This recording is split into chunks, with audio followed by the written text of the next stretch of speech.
Hello everyone. Hello. We are back with some Esoteric Ebb. Where is Blue? Blue is here. You can hear the ethereal voice of Blue if they decide to speak. I am here. Yeah.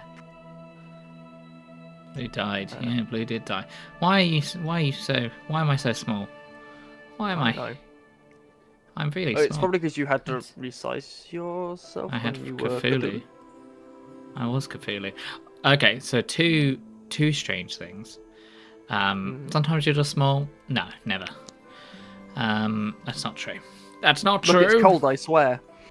This is cold, I swear.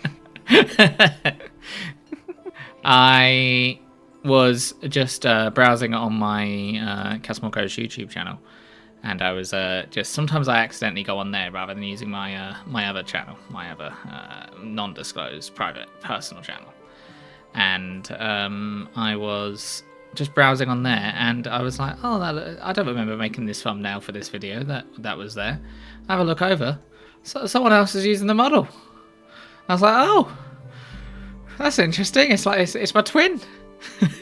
And for some reason I clicked on it, and I expected to hear myself, but no, obviously I didn't, because I don't. It's not me. It was a very bizarre experience seeing my model being puppeteered by somebody else, and somebody else talking at that time. They were British though, so there was some sense of pride in that. I think it's very entertaining at some point. I have made a note of them. I think if they ever live when we're live, we should raid into them at some point, and I'll be like, I'm your twin. I think that would be really funny. It would be. They play quite a lot of good games as well. But yeah, when I chose this model, I had a look around and I was like, oh, there's not many people using it, but clearly there are some people using it. And I was like, oh, should I change over to like the Cthulhu model, like as a full-time thing? And I was like, nah, I still want to be expressive and be seen to be me. But sometimes I'll swap over to the Cthulhu model, I imagine. But it was a weird moment where I was kind of like, oh yeah, this doesn't just belong to me. It's a free to use product, and because I associate it so much with myself, it's very bizarre, very weird. Hey, at least you've got the Cthulhu over your shoulder. That's a differentiating factor. Yeah, that's true. And my thumbnails were better anyway, so I put about 5 seconds of effort into my thumbnails. Too much sort of moderation there of your ego. You just had to get that one out there. Like the humbleness. That would be hilarious. Yeah, we should do. I've never claimed to be humble, and if I am humble, I'm the most humble. And then today at work, I've never claimed to be humble, then claims to be humble. That's why I said it. It's oxymoronic. It's funny because I just disputed my own claim. I'm taking the piss out of myself here. I'm self-aware. He's been getting to learn. The most self-aware. Some could say the most self-aware. Some would say the most self-aware. No. Let's not compare myself to All we know is he's a twat. That's true. All we know is he is a twat. I was just thinking when you said that, like Top Gear. That was what I say, or why I said it. Yeah. In a world, all we know is he's called a stick. Anyway, slightly off kilter from what I was thinking. And then the other thing that happened today. So we have changed our cocktails at work. So if you were to purchase a cocktail, Blue, what would you expect? A cocktail. I would probably expect something alcoholic and sweet. That's probably my first thought. Mm-hmm. Anything else about that process that you would expect to see? Anything else that's key to a cocktail, do you think?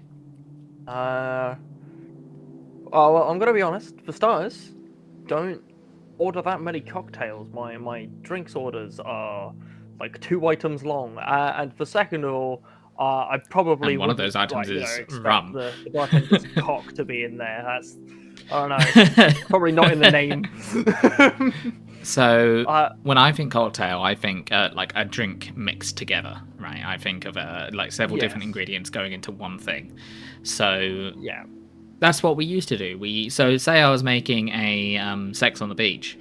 I would be putting, I would be having sex with that cup. No, I would be putting And then he'd put the arches, cock a in there. shot of Yeah. arches in there, a shot of vodka in there, orange juice, and then some grenadine down the middle, with an orange attached to it. Most cocktails come with some kind of fancy fruit, like on the glass.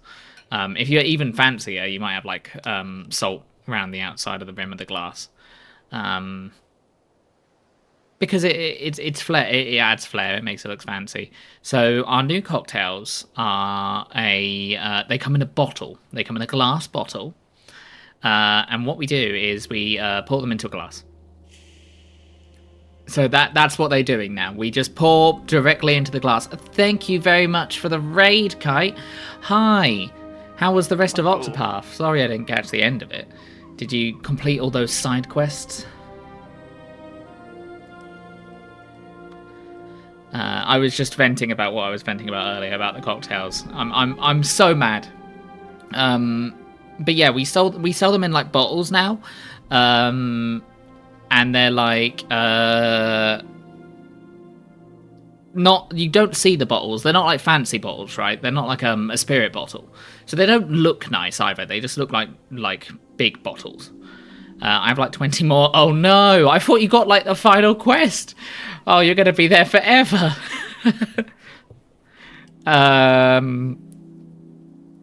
Anyway, besides the point. I lost my point slightly. What was I saying? Well, who am I? How did I get here?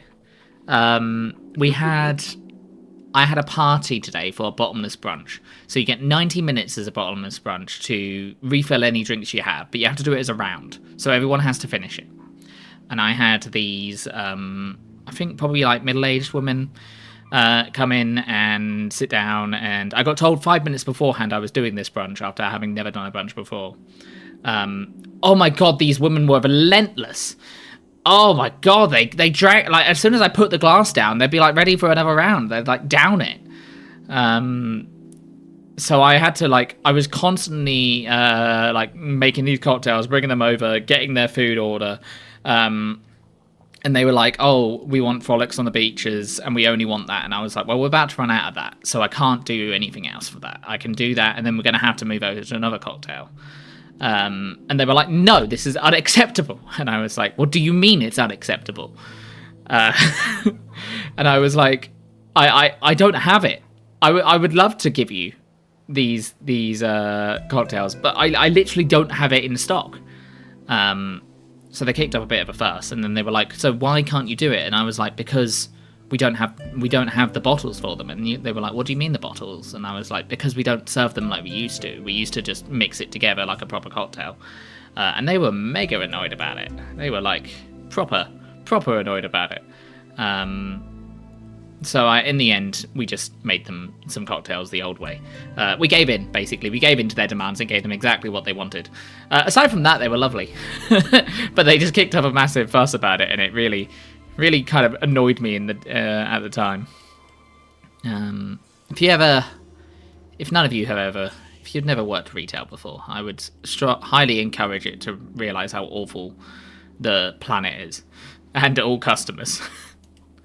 If you're a customer, be nice to your retail worker. Make enough of a fuss, and all your demands will be met. Noted. Yeah, apparently, yeah. I'm more than happy to sit down and just say no, but that annoys people. I do kind of get it. If I went there, I probably would like. If I wanted one cocktail, I would probably hope to have that one cocktail. But if they said they're out of stock, I'd probably be like, oh, okay, that's fine. I think it's unreasonable to expect people just to have all the stock at all points.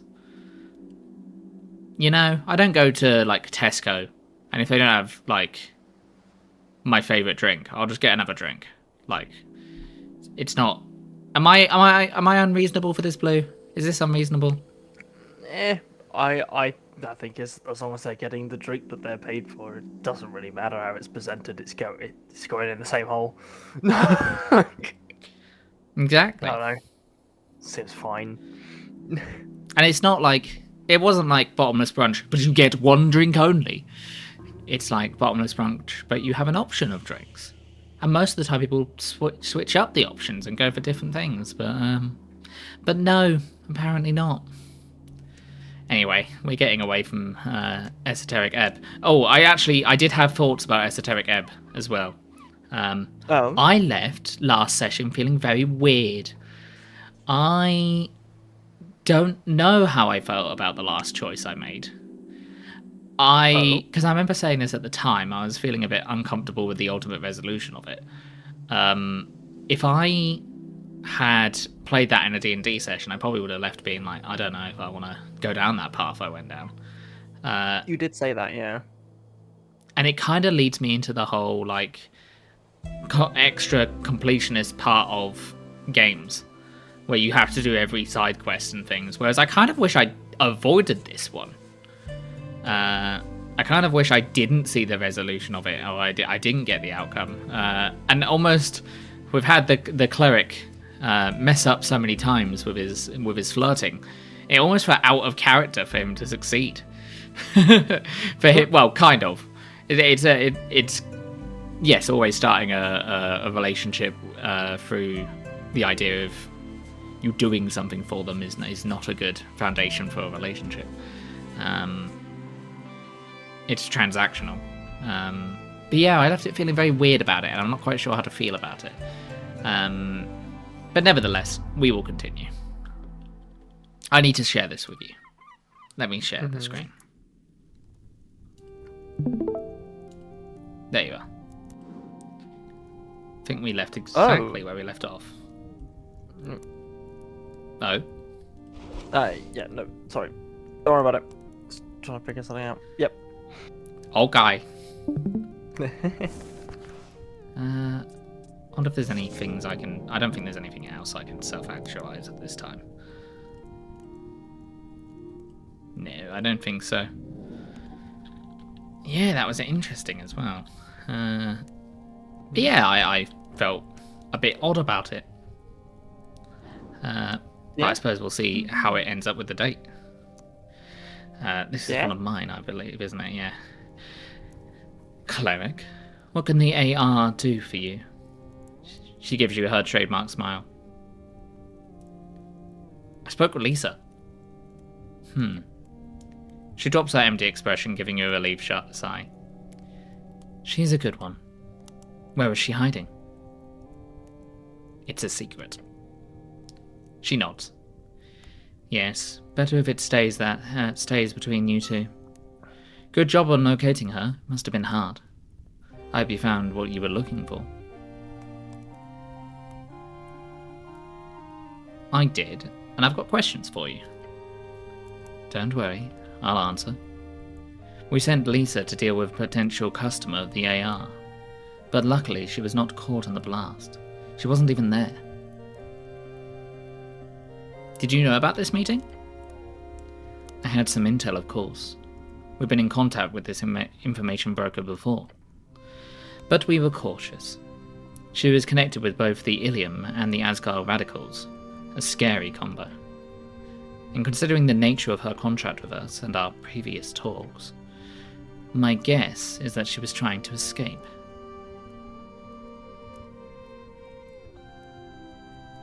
An escape in exchange for an artifact? Too bad it didn't work out. Something the Free Striders could assist with. Possibly. Depends entirely on her bargaining. Lisa missed the meeting. Yes, I was aware. Apologies for not telling you earlier. It must have slipped my mind. But from what I know, she is telling the truth. She was late to the meeting by a few minutes, and that saved her life. Isn't life strange sometimes? Yeah, she obviously could have told us earlier. But I guess it wasn't in her best interest for her to tell us. Would have saved us a lot of hassle, though. What else do you know about the broker? Never saw her face. Don't know her name. Heard Lisa was a friend of hers a while back. I don't deal in gossip too much, so I don't know why they had a falling out. But that's it. The elf is dead. She nods, slowly. I suspected as much. Of course, I had no explicit knowledge, so don't think I was trying to hide anything from you, Cleric. But I'm truly horrified at this outcome. Tell me what you know, then. She was an Ilium elf who sold information on her friends. We bought info on the Asgars from her in the past. A treacherous little lynx. That's the impression I got, never having actually met her. But I'm sure she was very persuasive and charming. Spies usually are. If it were up to me, she would not have gotten close to getting a meeting with our organisation. But alas, that's all you know? I'm afraid so. My suggestion to you would be to speak with the Asgars. They should know more if you can get them to squawk. You know how charming I am. It'll be easy. Of course, Cleric. She nods and looks at the watch. Universal sign of, can we wrap this up? They were meeting to trade an artifact. Do you know what kind? No. They were vague. Which usually means it's a scam, but in this case, I think it was possibly a very dangerous item. One of the Ascani Reeds would want to get their hands on both for monetary reasons, but also in the name of Novaconian safety. Why do you think it was dangerous? She gives off a short laugh. Because of what they call it. Whenever someone uses the term artifact instead of magic items, they usually are. That's all about Lisa for now. Of course. I wish you luck in your investigation, Cleric. That's all for now. Thank you, citizen. See you later for that date. Walk away like a cool guy. Stairs go down to the docks.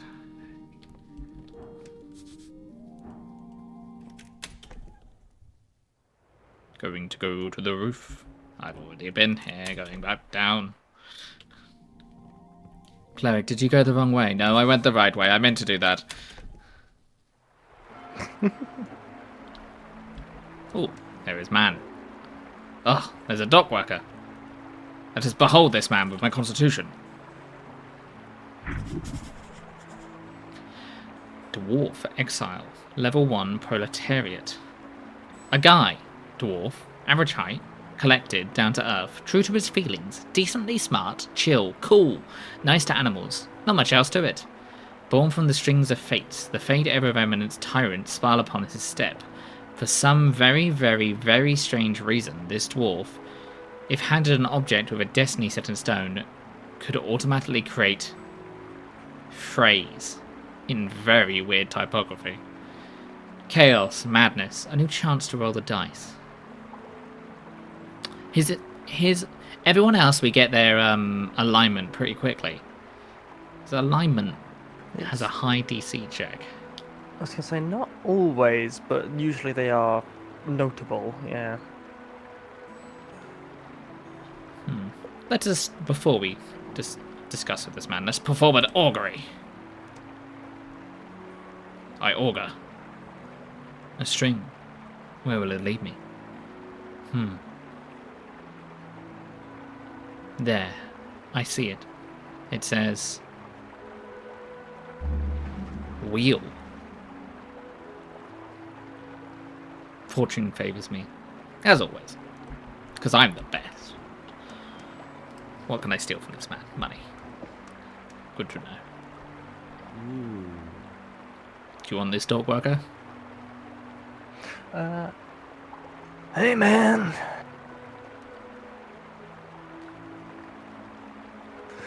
Along the docks, you see a bustling of humans and dwarves, cargo moving about, among hardy salty waves hitting the pier. The greatest port of Water Lane. You see only a glimpse of the dockyard from here. This is where business happens. Though this is the quiet side. Looking across the span, you see most ships docked on the West Walk, or Water Lane West, or whatever they call it in these days. On the edge behind the Free Striders HQ, a number of workers are hanging about, drinking and talking. Oh, I should have also said, Raiders, you're welcome to go get yourself a drink, chill out, lurk, do whatever you need to. I should have said that earlier. But yes, feel free to sit back, enjoy some Esoteric Ebb. Until this moment, I hope you were stressing, not getting a drink. Yes, I hope you were stressing. I hope you were thinking, no, I cannot possibly leave. What if the streamer addresses me directly? One of them, a long-haired dwarf with droopy eyes, throws you a cool-headed nod. I did the right voice. You look like a cleric. Hello, yes, I'm the cleric. I thought that would be clear by now. By now? I've never ever met you before, man. There is nothing left to prove. You are the cleric. Gained 100 experience. Hell yeah. It is pretty obvious. Alright. I mean, who else would dress like this? The golden gestures towards you and your outfit. True, I guess. What's up? Nothing much. Work is over for some, starting for others. It's like a tidal wave hitting the shores, you know? Yeah, man. This guy is high as balls. Like a never-ending search for capital. What's your story? My story, man?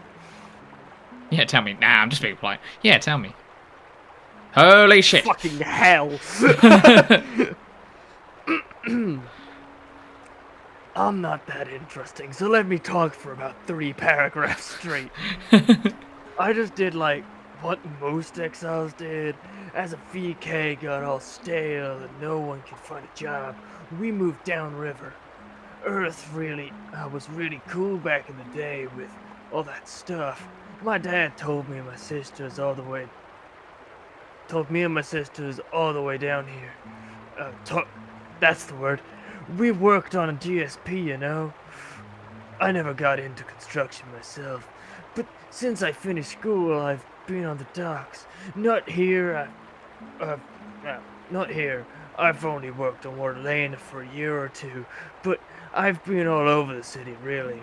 The GSP outlet, Ice Bay Point, North Housing, and had a gig on a factory on North Wall before the Bone Purge, but they shut that down once they took down the zombies.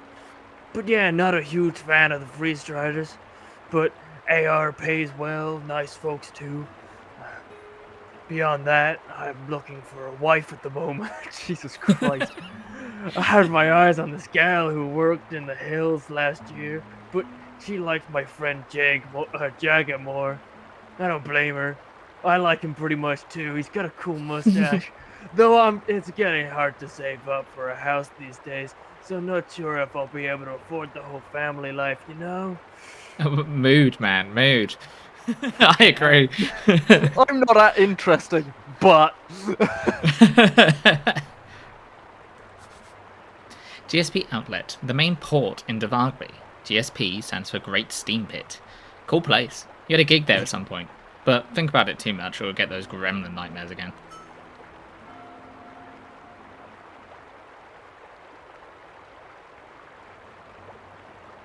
Oh, sorry. I was drifting off into space for a moment.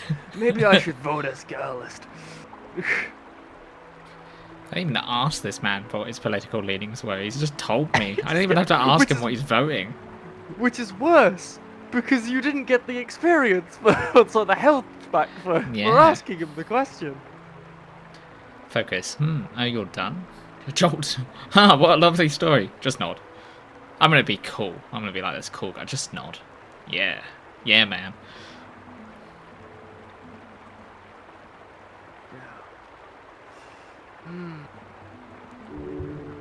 A regular dwarven tail.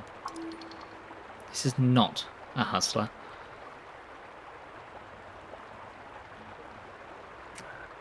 Thanks for asking. Clerics don't usually act all nice and kindly, you know. I've also just realised I should probably turn you up a little bit. You're a little bit quiet. All right. That might have been because you were doing a quiet voice, but yeah. Hi, Right. Rogue. Is that an esoteric stream? It damn well is. Here you go. All right. He goes for a fist bump. You've been chosen! Do it. Bump his fist. Hells yeah. You hear Snell audibly yawn behind you. Goodbye, citizen. I learned that man's whole life story. Yeah, I also learned he's weird about, he has weird effects where people give him things and they fray, but let's not draw attention to that, I guess.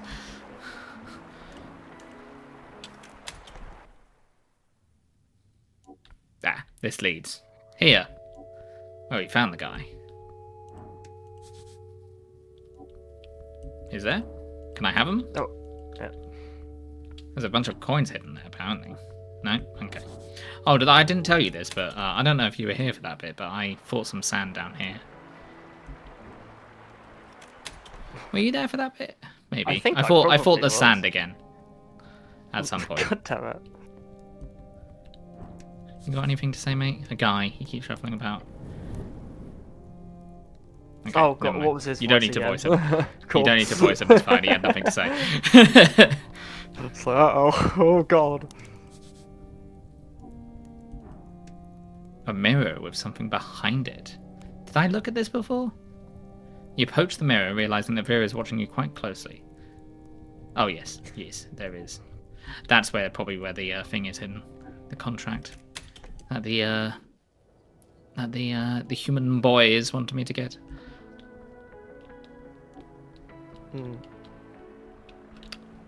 Maybe hold on, I'm just gonna talk to everyone. Maybe the psychologist saw the elf. Hey. Let's see if we can behold anything else about you. This is the type of man who knows exactly where he is going and is simply going there very slowly and deliberately. He knows his expertise, his moves are calculated, his journey long. He waves a hand in front of him. Life is pain. Now what do you want? What about gender swapping? Ah, the great fluidity of bodily life.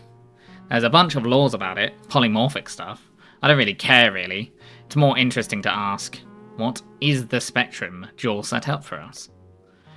When someone drinks one of the hip mirror gender potions, as they call it, they don't really give you an ideal body. Like you'd imagine a kind of trashy, unkempt-born male would drink it and turn into a hot young woman.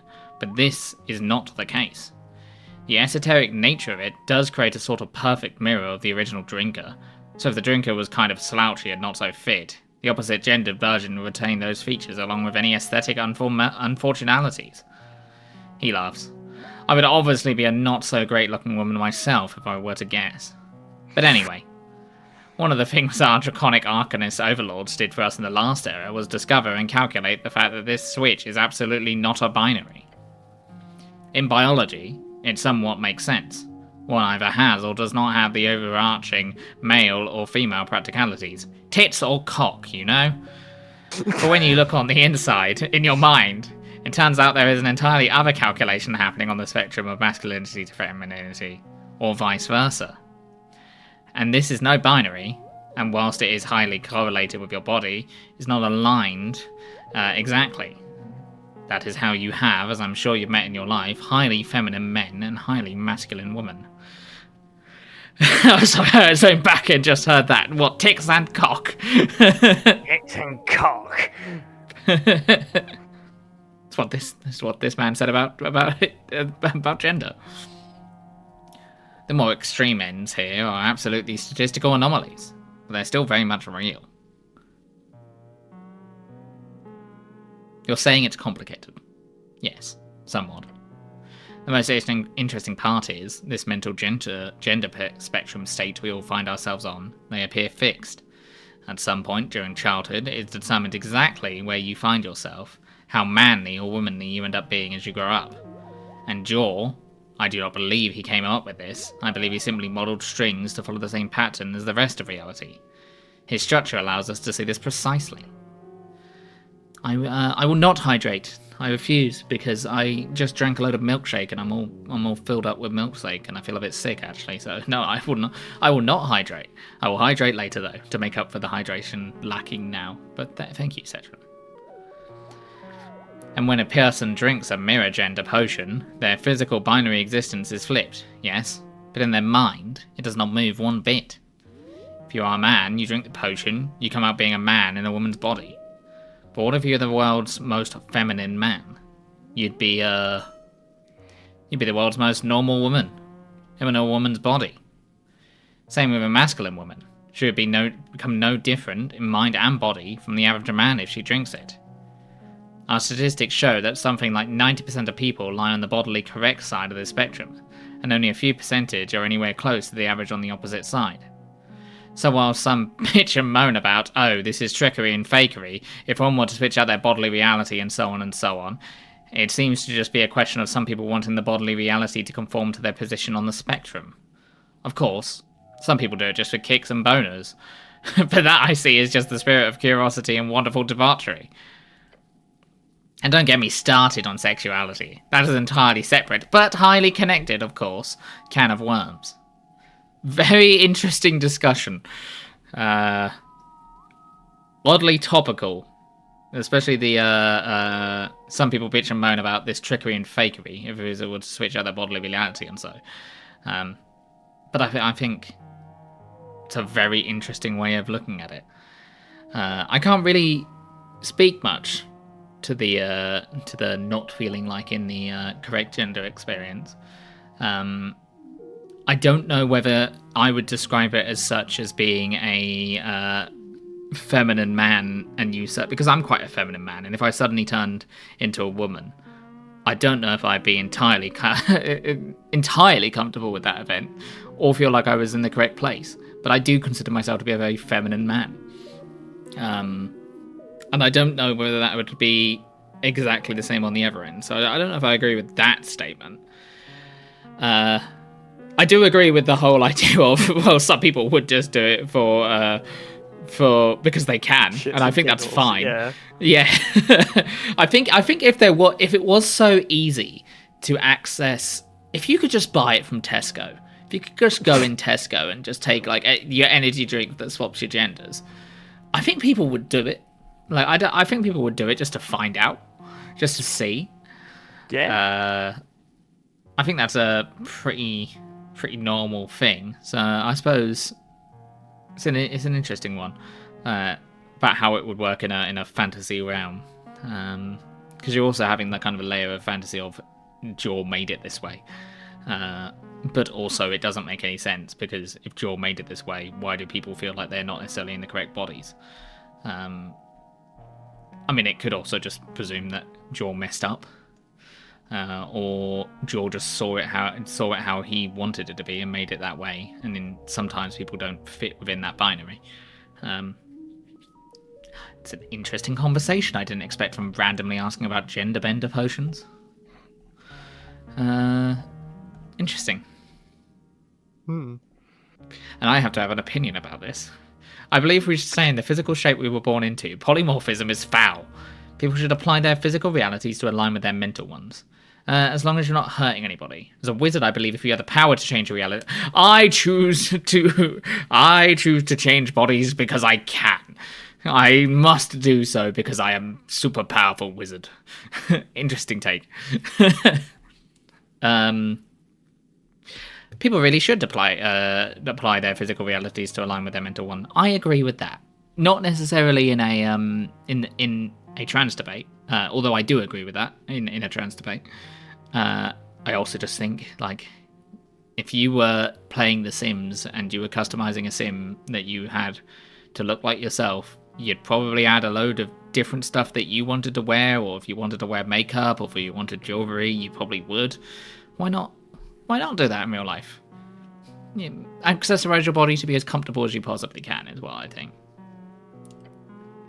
That is an argument, yes.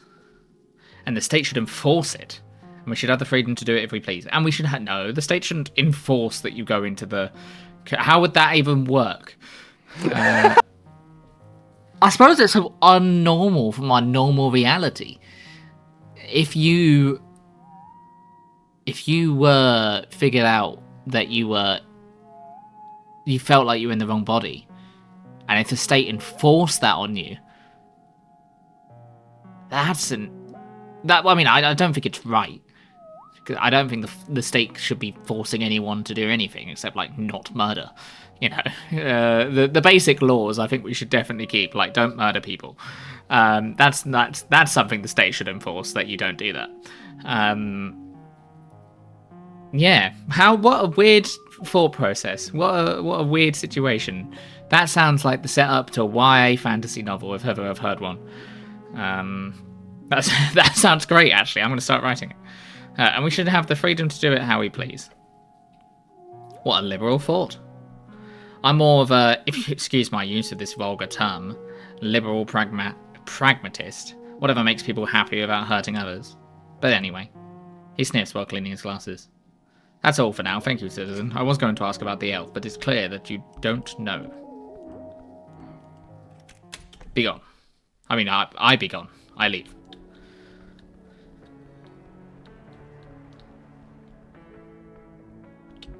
Trying to... Is there any particular aim I have right now? Not really, it's just find out more about the murders. Murders? The explosion. Can I get my book back? I can get my book! Did I get my book back? I might have already done that. It's probably gonna be under literature.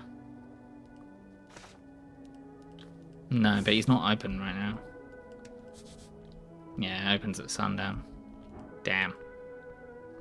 Oh yeah, I remember what I'm trying to do. Trying to get back into the city below the city. The super undercity. I thought I found it with the bloody lich, but I didn't. They did mention that you need to go find it, but they didn't say where the hell it was.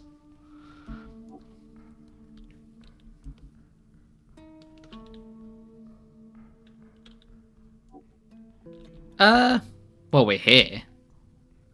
We could do this.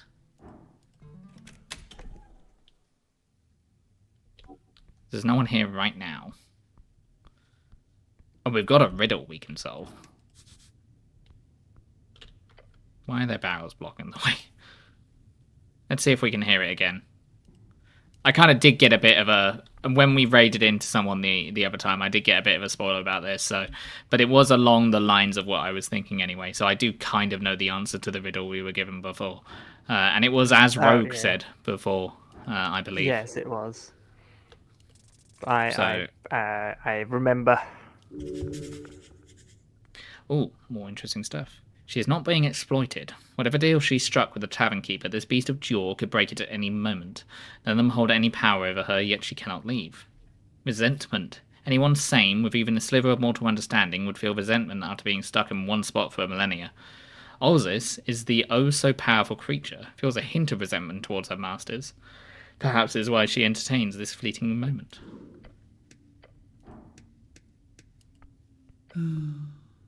The Sphinx takes a sip from her bowl of wine. Little one, she says and looks right through you. Can you tell me the riddle again? She chuckles. As many times as you want, cleric. Found within the arcane flare, twin tongues of flame that scorch the air, burrowed deep within the earth, a primal string to show your worth. Folk and gods and thronging herds, a man divine, alone, house his words. I'm going to screenshot this. Screenshot it. And I'm going to send it to Blue so I can check it.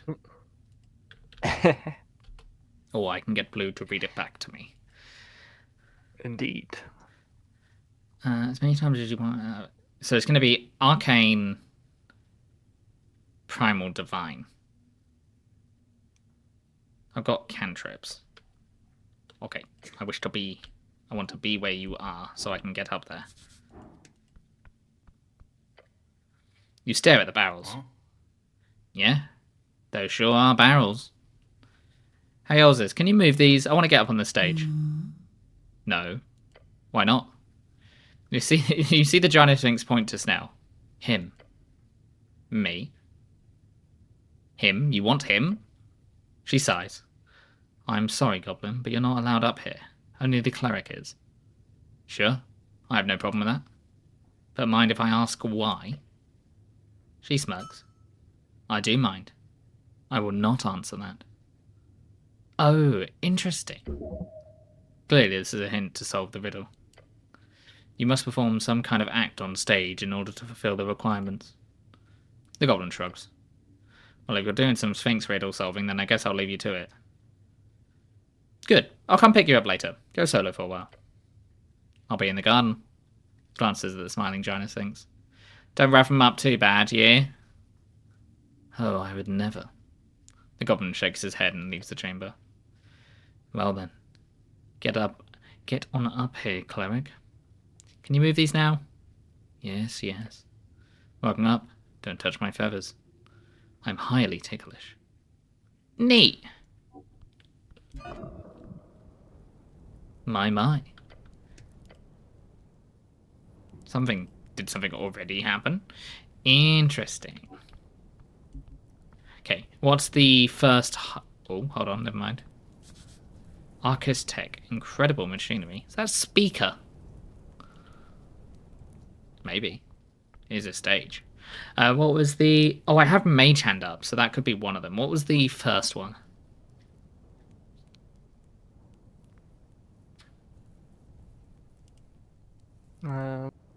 What was that? Sorry.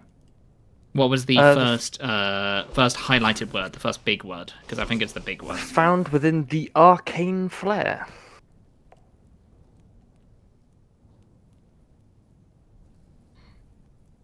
Well, that'd probably be Mage Hand, so that probably is fine. And then the next one was? Twin tongues flame the scorch the air, burrowed deep within the earth, a primal string to show your worth. So Druidic, I imagine. So Druid card? Makes sense to Grow, me. not to be gone. There you go. The door is now white. And the last one. Folk and gods in throngs heard, a man divine alone howls his word.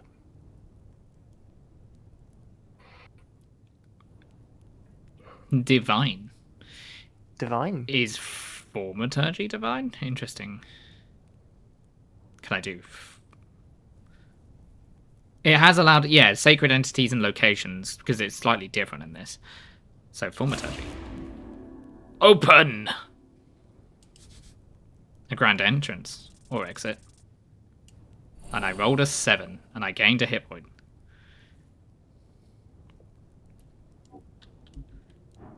Is that it? Can I go through?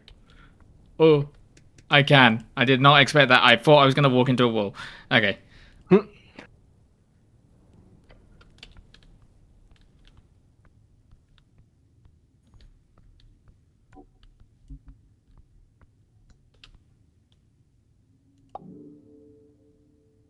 Question mark, question mark, question mark. The beyond. Imagine if this is like the end of the game. Oh, a chest. And a blinding white light. A chest. A deck of many things. -4 wisdom. A deck. You are holding a deck. A deck of cards? Yes. A deck of cards. It feels heavy in your hands. You sense an overwhelming power looking at you. A voice in the beyond telling you, commanding you, to close your eyes. Why should I close your eyes? The darkness wins. You do as it asks. Or perhaps the darkness simply accepted you as its own, as it envelops the rest of you. What?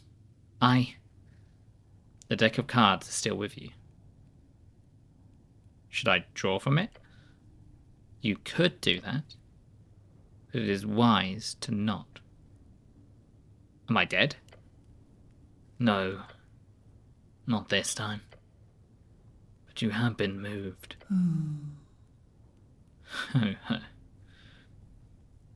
Open your eyes. I've solved the fixer's riddle. As you do, you find yourself on the floor of the tavern. The giant sphinx sips on her wine barrel and laughs at you. You found it then. How interesting. In front of you, on the ground, you see that fancy zinc container. The deck of many things is yours. Do with it as you please. Pick it up. It's a scary thing just to get. Yep. That is either very good for you or very bad, and wisdom -4 I feel is accurate. It is not wise to pull anything from the deck of many things, because you'll probably die. Especially if you pull multiple times. The deck of many things. You've heard many a tale about this legendary magic item. The cards are enclosed within a fine zinc container. Holding it gives you an overwhelming sense of dread. Well, let's save. For no particular reason.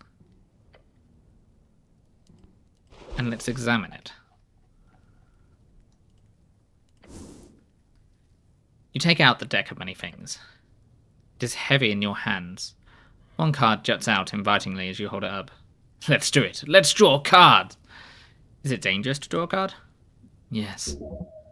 Each card can break you, or bring you fortune. I should leave this alone for now. I am going to leave it alone for now. I don't want to fuck with that. I don't think that's a good idea. However, this has not helped me with one thing. It hasn't helped me find the way down. Maybe I have to go back down here?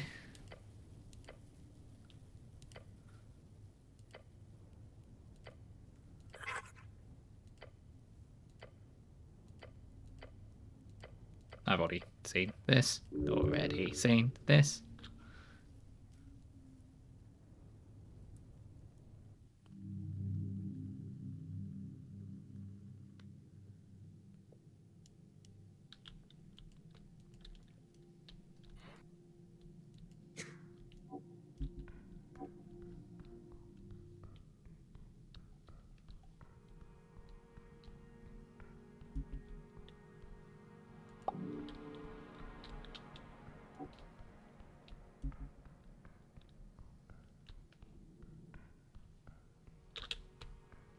Gotta be another way down. Surely. It just leads back this way. Let's go to the house. Probably not going to be anything else to find with the witch. Let's talk to her anyway.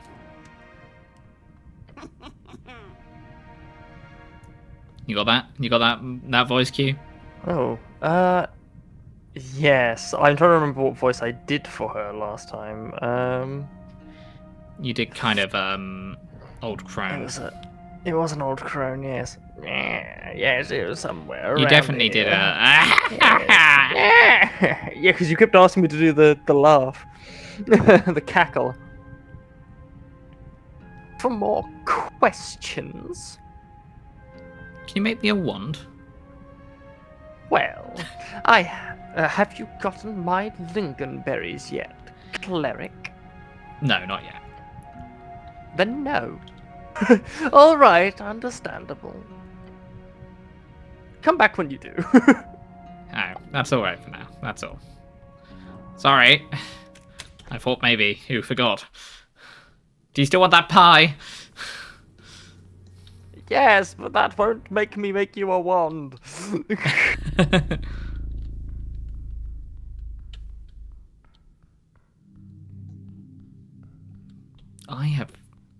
I cannot think of where I could go. Because they outright said it's not down here. They outright said it's not anywhere to follow up with here. I'm still thinking it's just where the bloody snail thing is.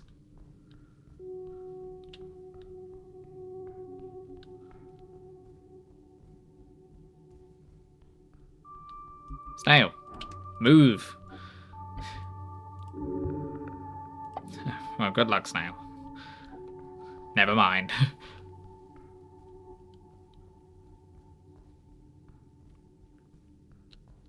Yeah, we went that way. We know the guy went that way, but then... Hold on. Surely we can just follow where he went. We know he went this way. We saw...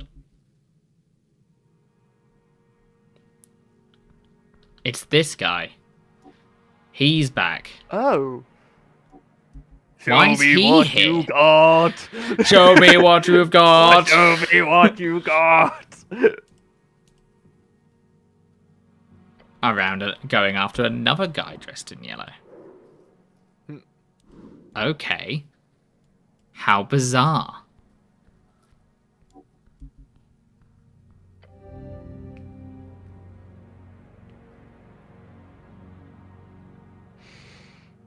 Lighting up the passage like a miniature sun, you see the Golden Horde ambassador.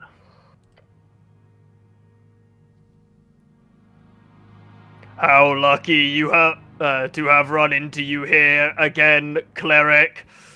For I have a message for you. Its light flutters. Bow your head. Ambassador? I shall tell you, cleric. Your message from our previous meeting has been received by higher powers. Higher powers? Higher voices within the choir. They are just literally higher octaves. The Golden Horde knows well there are many thoughts within the city which all interesting to hear. Are all The higher interesting voice. to hear. Show me what you've got. Show me what you've got.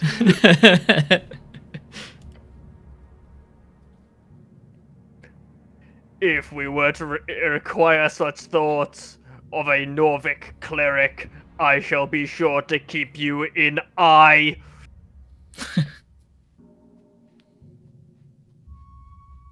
The light dances across your uniform. Near blinding you in this dark place. What are you doing down here? I am following up on a lead. By looking at it. These halls are esoteric. I am sure you are aware. Title card.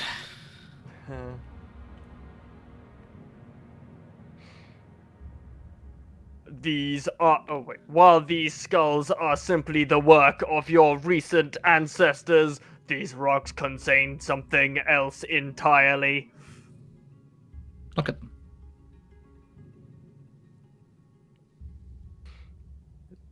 These are indestructible murals, primitive in a way, eternal in their beauty.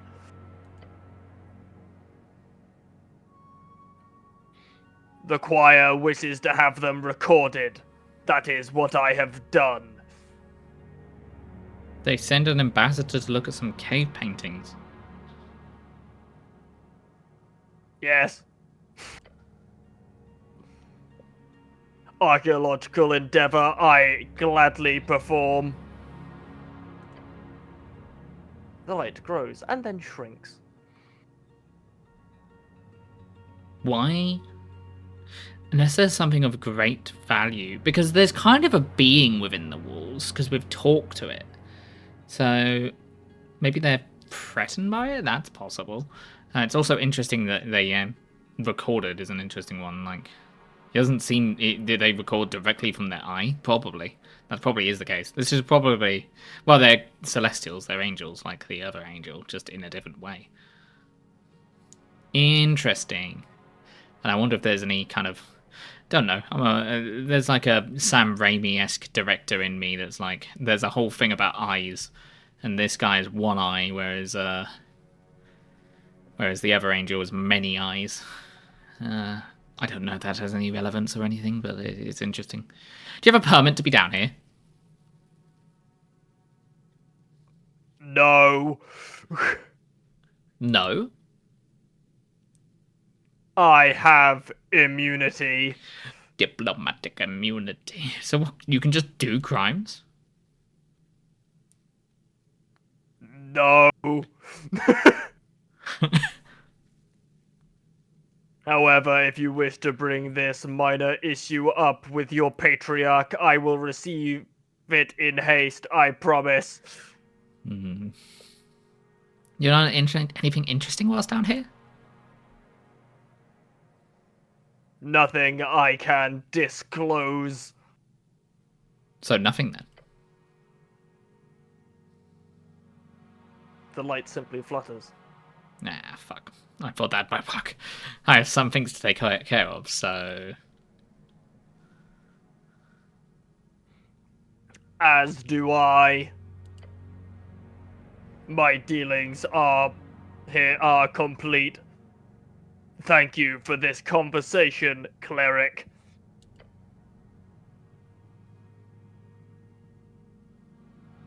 The light shall reach you again one day, I am sure. The ambassador eerily begins to float away towards one of the many pits of the Southern Caverns. No, take me down there with you! Please, help! God damn it!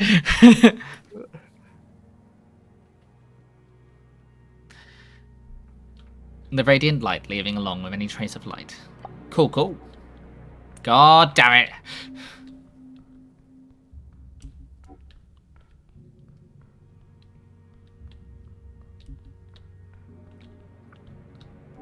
So he went over here.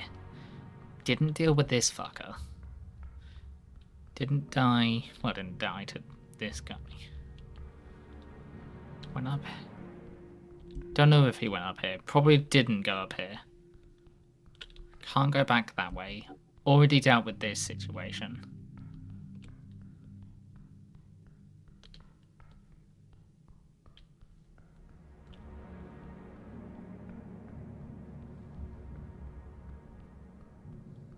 When there, we've also found this secret stash area. Huh.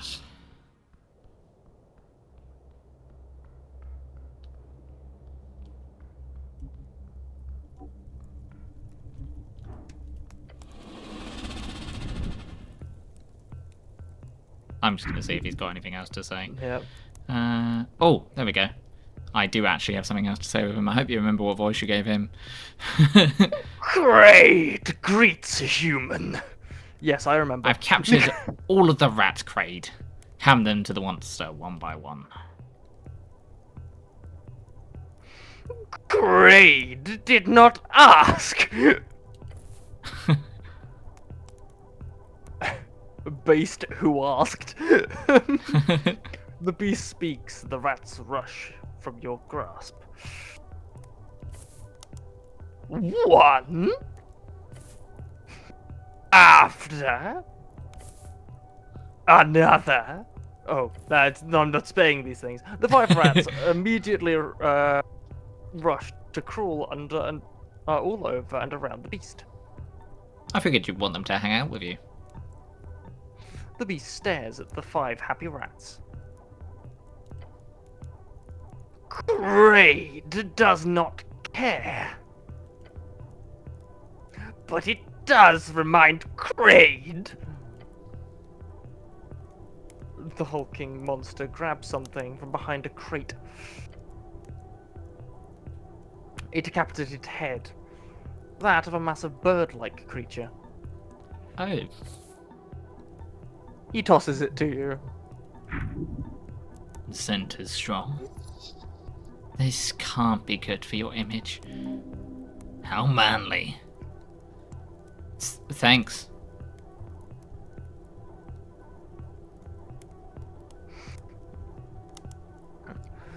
Gravity chicken got caught.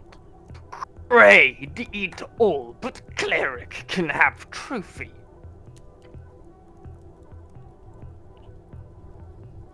Kraid offers assistance. Gravity chicken? Now Kraid will feast with the gay rats. Make them grow. And strong. Gay. An old term for happy. You don't think he's using that word correctly. It is true. The rats are now quite happy. I thought they were about to say it is true. The rats are now quite gay. Is it okay if I have a chat with your rat?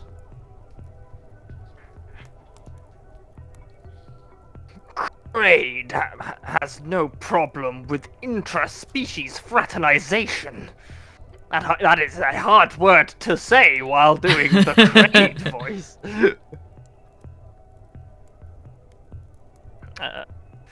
Cleric speaks if cleric wishes. Great, I'll do that. Cleric can do that if cleric wishes. Great does not focus on you nor the rats around him. Maybe later.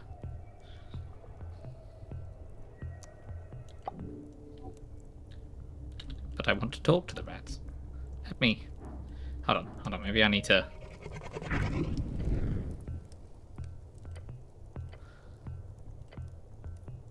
Oh, there we go. Yeah, sure, I'll use an incense. You cast a spell and suddenly the squeaking becomes clear.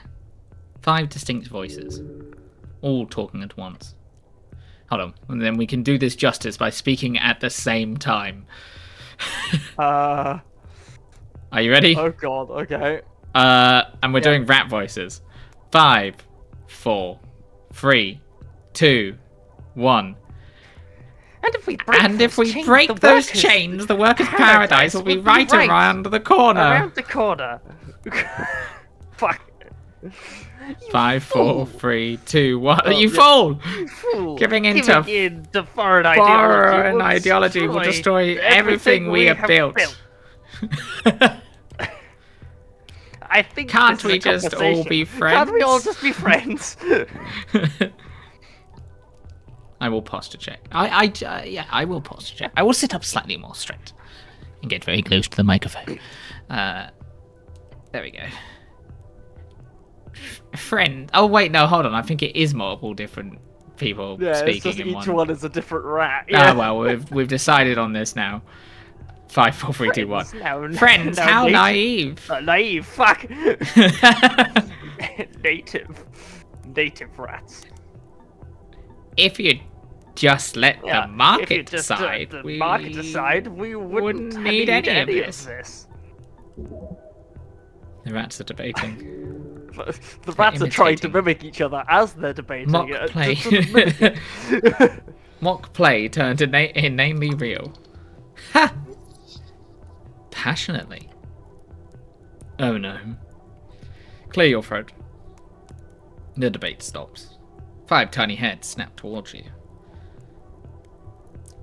Let's do this separately. I'll do the first one. Oh, the human, the red rat says flatly. Hello! Squeaks the white rat cheerfully. Wonderful. Is it time to be transported to another part of the world again? Mutters the yellow rat. Iron human specializer of steel, observes the green rat with disdain. At least you put us with an ally. Death comes for us all eventually, whispers the black rat. What are you all do? Okay, so I'm red, yellow, and black. And I'm white and green. What are you all doing here? Wait, white. White is you. That's me, yes. We live here, the white rat says brightly. Oh, the crocodile was a good teacher, the red rat adds. Yellow rat. Mine. The big guy doesn't eat us, which is pragmatic. The yellow rat seems pleased.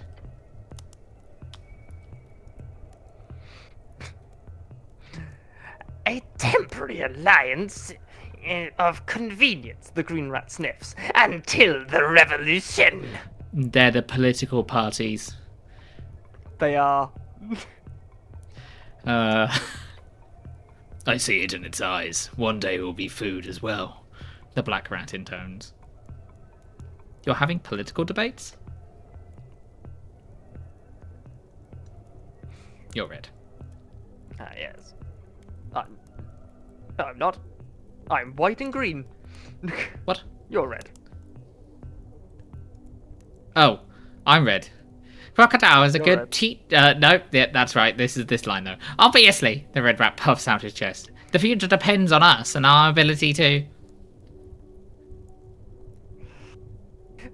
Please don't get him started again. The white rat pleads. Is this me? Or is this you? That's you. Too late, sighs the yellow rat.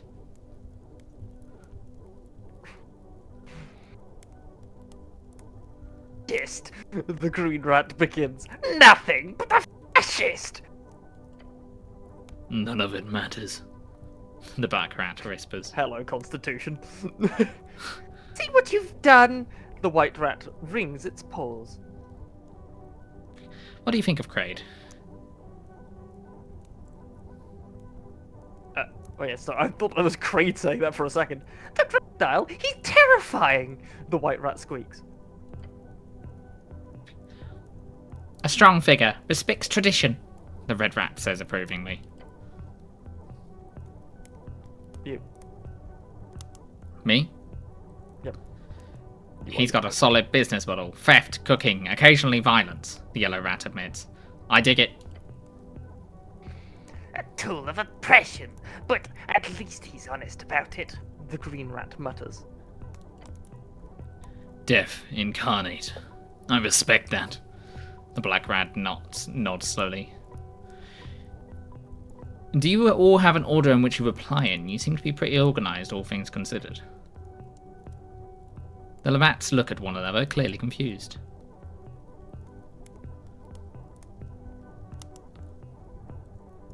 Me?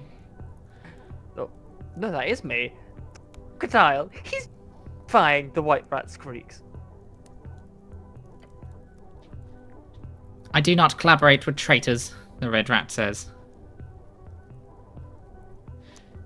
Seems like you are, though, the yellow rat says, by engaging in this conversation. For once I agree.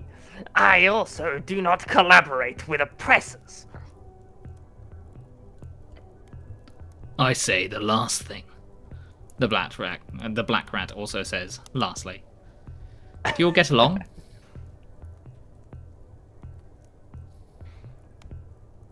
The white rat laughs nervously. We're working on it. Define get along, the yellow rat says dryly.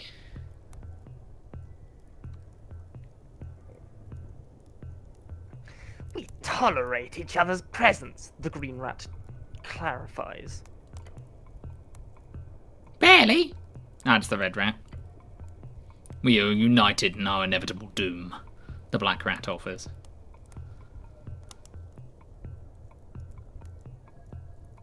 Not helpful, the white rat sighs. I don't think you guys can vote in the election, right? Oh, none of them None of respond. them respond. Then the black rat says, elections are exhausting. You're very politically engaged for rats. Size doesn't determine civic duty, the red rat bristles. Actually, studies show smaller creatures have higher metabolic rates, leading to a more passionate yellow rat begins.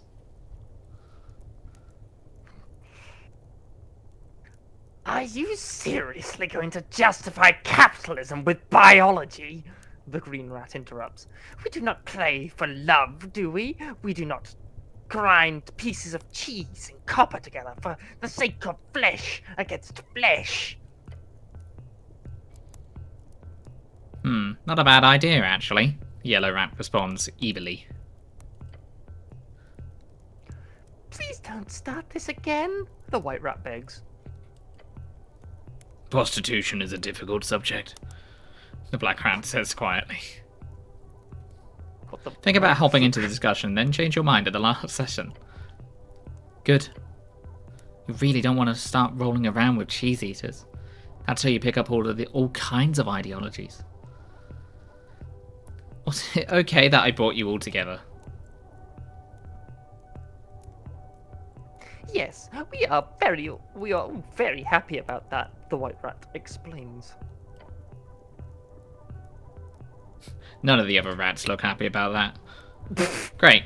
Thanks for the enlightening talk. Break the spell. You do so, and the chatter turns back into slightly less annoying squeaking. Then you turn back to the hyper-dangerous crocodilisk man grilling slog dogs in the sewers. Nod your head. Thank you. Can I jump in the river? Maybe that'll take me further. Oh, I also didn't look at the head I got. Where is the head I got? There it is. Basilisk trophy. This is the head of a basilisk, a typical Ascani predator, ranging in size from large dogs to small houses. Looking into its eyes causes you to petrify. So don't. +1 strength, +1 constitution, -2 charisma. This is what petrified the people down there!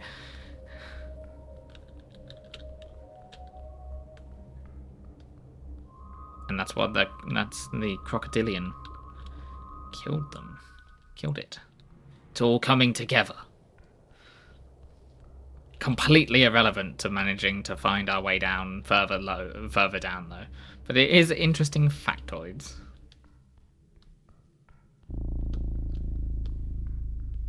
Okay, we checked up here. We looked in there. That's when we had the big drop where I managed to lie between the 2 points. There's this guy who we saw before. I still can't speak with dead. That would be incredibly useful to have. This is where we find Meek. Best boy Meek. Friendship never ended with Meek. Then we went up here. This just leads back around. Oh. Someone's there. Suddenly there's loads of people around. I don't know who that is. I might know who that is. No, I don't know who that is. That's an elf. If the is anything to judge. That's an elf. Oh, I failed because I didn't get 25. Holy shit. Elf, Ilium, level 2 sorcerer, chaotic good. Strange, there's something not quite right about this elf or the corner of the fortress. Her presence appears not vivid enough for you to even accept her as real. Elven magic, feminine mystique, or something else. Alright, well, now that I know they're an elf, I'm going to put this on to get advantage against elves. Where does this go? I can go there. What does this get me? Wisdom, charisma, strength. Strength is probably not needed right now. So I'll get my 20 in charisma. Hell yeah.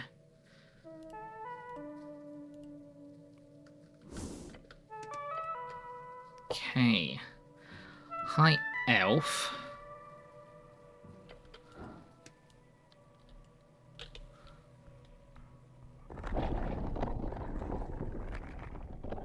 Oh. Okay. That's definitely new. I wonder what triggered that.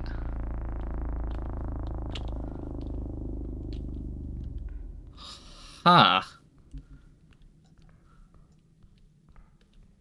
Oh, fuck! No. Seemingly out of the air itself, a must figure appears. I didn't even move then. It moved me itself. That scared the shit out of me.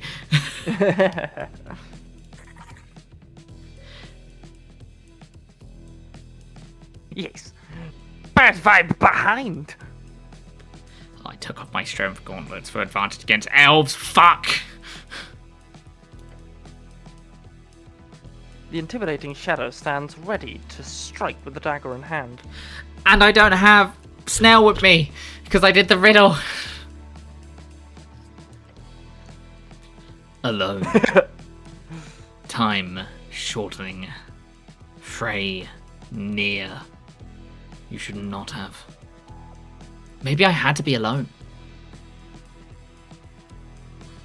Maybe. Just stand there. Use your super fast reaction speed to react super fast. Wait. Use your super fast reaction speed to react super fast. Yes.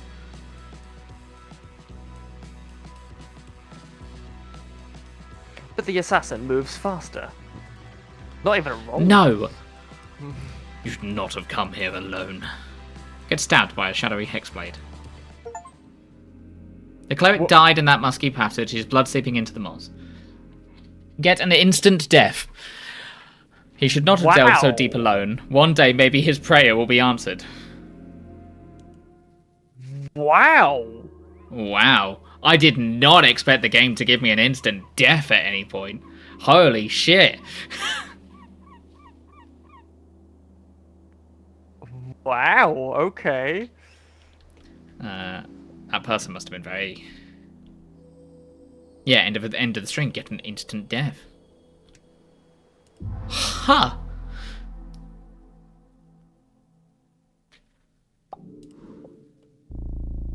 Okay, let's go get Snail.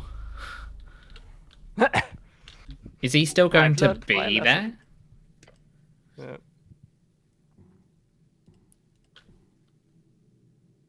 I guess that shows you how powerful that guy is. Interesting. Weird. Okay. I hope that has a good payoff, because if this guy is easily beatable now, I'm going to be pissed off.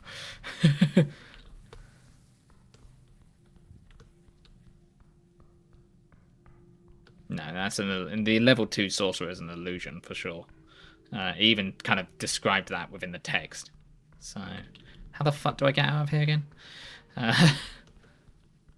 This way. Yeah, once I started moving, it just started moving me as well. I was like, I thought I was doing it. I was like, can I stop, please?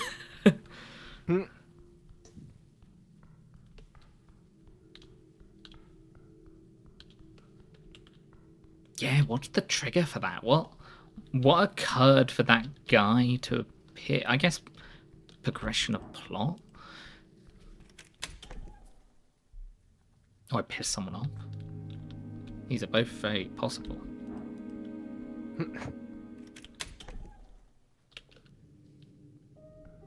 Now, if I have to go alone, then this will be even weirder on how I succeed. Unless I open the door, then I wonder what happens if I open the door, then leave. I kind of want to know. Good afternoon, cleric. Goblin gives you a questioning look. Ready to head out? Have Snail join the party. You look like you fucking died. A bit later than I usually get started, but yeah, I'm ready. Snail has joined the party. Oh. A not so tiny dictator. Okay.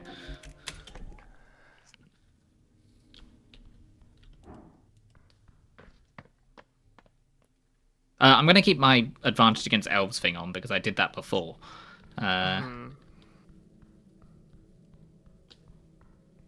If they're not there now, I swear to God. What made me sick? Maybe it was going and completing the riddle. It has to be something. No, it doesn't have to be something I did today, actually. That's not true, strictly speaking. It's now catch up. Alright, I got small legs, alright? Fuck you.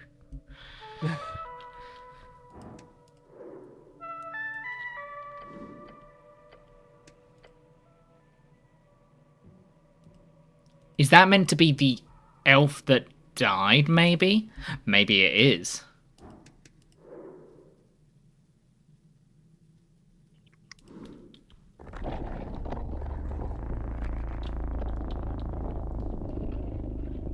Okay, and what if I say, fuck that shit, scary door, I'm out.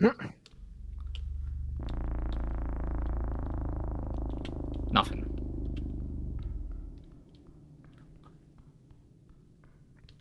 Great. Can I implore your assistance for a moment? Braid does not care. Eat shit and die, weirdo. Right, there we are. Seemingly out of thin air, a masked figure appears. They stab Snell immediately and kill you as well. Yes, Master, bad vibe, behind again. Yes. The intimidating figure, the intimidating shadow stands ready to strike with dagger in hand. This may be one of your friends, cleric. The goblin manages to ask before his eyes widen. His eyes fall on the dagger and he immediately reacts with reaches for his sling. Oh, it's happening. Let's go! Roll initiative. Okay, we needed Snell with us for some reason. Oh well. Oh, Snell has advantage on initiative checks. Because I got that feat that allows him to roll twice, I think. You can hear precise controlled breathing from behind their esoteric mask. This is it. They are ready to kill. Your goblin companion takes the initiative. Snell whips his sling with practiced flair and launches a stone. His model facing in the wrong direction, but let's not focus on that.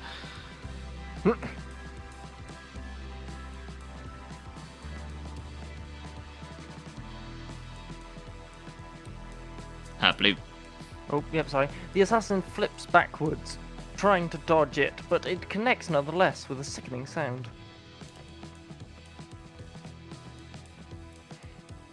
The masked figure's head tilts at you suddenly. Or, yeah, suddenly.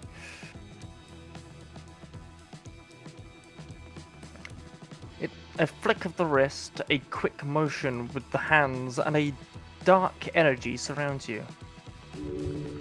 But only in your mind. Ooh. Spooky. You feel a sudden unease permeate your bones. Just as the assassin curls a blast of sickly energy, it's not a sorcerer, it's a warlock. Only 1 HP loss. Lands squarely in your chest, causing an eruption of pain. No, more than 1 HP loss, actually. The uneasy feeling turns to a sensation of needless stabbing into you. Ugh. Needless, more like needles, more like needless. Huh, hate needles. The assassin intends to use the distance between you to their advantage. Throw something at him. Anything. Look, you obviously have to get closer. Cleric, there's a hex. You know about hex now? Maybe you can't see it, but there's a little shadowy worm crawling all over you. Anyway, focus. Get the bastard. Throw something. I got wheel. Throw something at the attacker. Steel yourself against the threat. Close the gap. Yell something surprising. I mean, my constitution is the highest it's been. My charisma, even. That's decently likely. That's as likely as 9. That's a lowered DC. But I'm going to yell something surprising, because I want to. And it's a wheel, so it'll probably go well. Hell yeah. Wheel. Natural 20. Natural 20? I didn't roll a natural 20. I guess it's the wheel. You grope for something that will disrupt his rhythm, and you find it. There's no escape. We have you surrounded.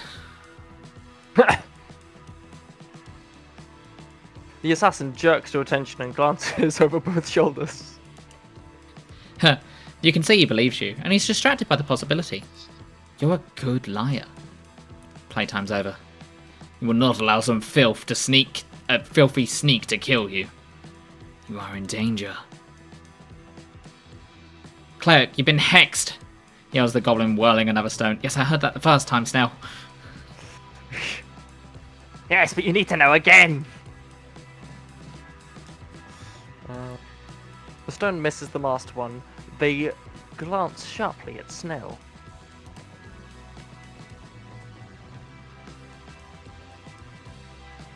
The masked one again lifts their head, shooting a viridescent blast.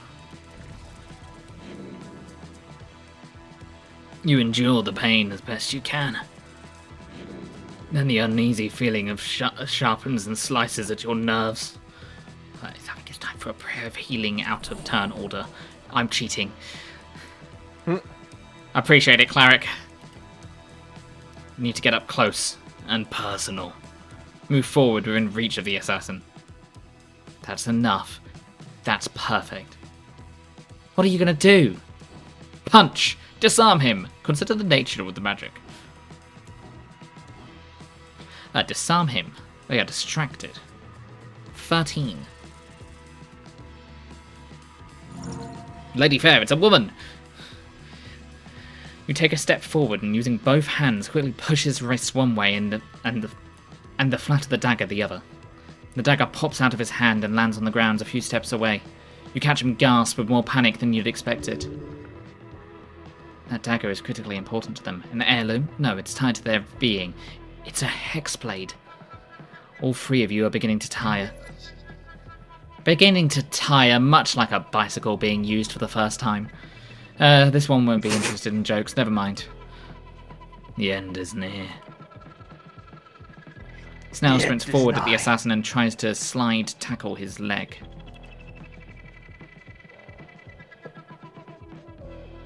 Well, the assassin leaps into the air and dodge. But Snell reaches a hand up and connects with the masked one's ankle.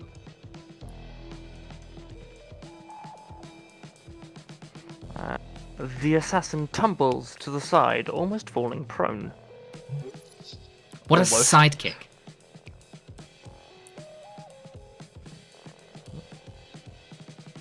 The masked one scrambles to find the blade on the ground.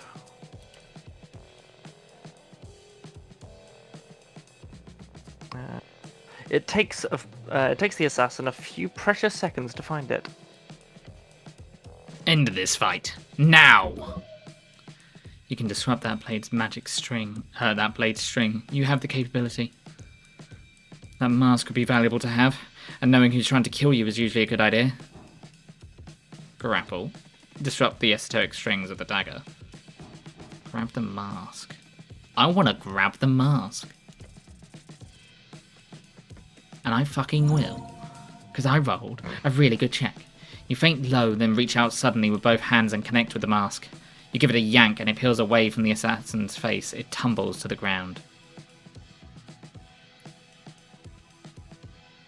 You choose the voice.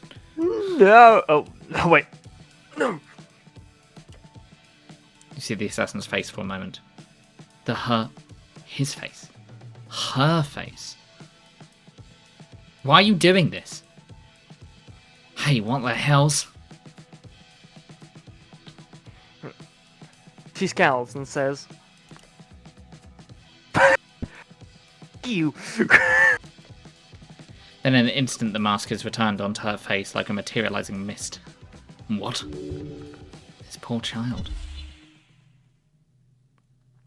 You hear a crunching sound from the assassin's mask, and suddenly she shrinks to a tenth of her size. Ooh. Bastard bit down on something. The pipe. She's going for the pipe. The pipe? What pipe? What are you talking about? Try to catch her. You reach, but your body fails you.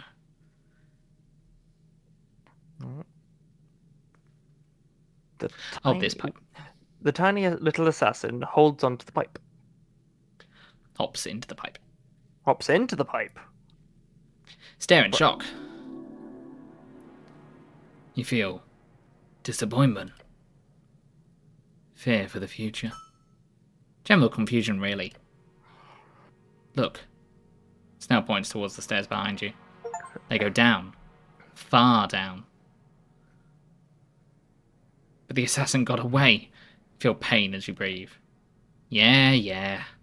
The goblin doesn't look too good himself as he returns the sling to his back pouch. Look, we can either head back upstairs or we can continue down. But whatever that bastard didn't want us to see down there, now we have an open path. You're right, Snell, we should keep going. Well, that's not really... I meant we can take a rest, then come back here later. The dungeon ain't gonna shift right away, but... You take the lead, I'll be right behind you, okay? The mystery of this strange assassin continues. You have a distinct feeling you will have to face that mask again, and the one behind it. A woman is hunting you. A young one at that. A hag, perhaps? No, that would be far too expedient. All the clues point towards a very simple answer. You are dealing with a renegade warlock, and you are heading straight towards her master's lair. Whatever's hiding down these stairs is most likely, probably, exactly what that assassin doesn't want you to find, so... Time to get going. Time for truth to be unveiled. Once your body stops leaking. Count your blessings from Earth. I am nothing if not stupid, and we will continue, and I will take this stupid brooch off. God damn it. And then, next scene, an elf. Fuck. Very possibly. That's the problem. That is indeed the problem. Far down. Well, we have, Angel Lady, whose name, Etir. We have Etir down there. Potentially. True. You find yourself walking out into mist. A teal, ethereal veil spreads thin across a basinless wonder, the Undercoast Path. Mushrooms, your companion mutters to himself. Let's not stay down here for longer than we have to. As you stand there, something appears through that veil. A porcelain spectre. There she is. You finally find it fucking down then.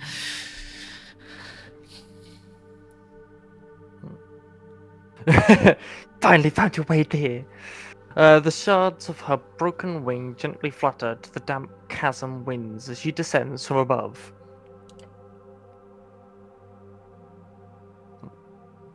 It is vast, the center line of this realm. Hello again, Etir. Oh. Cleric?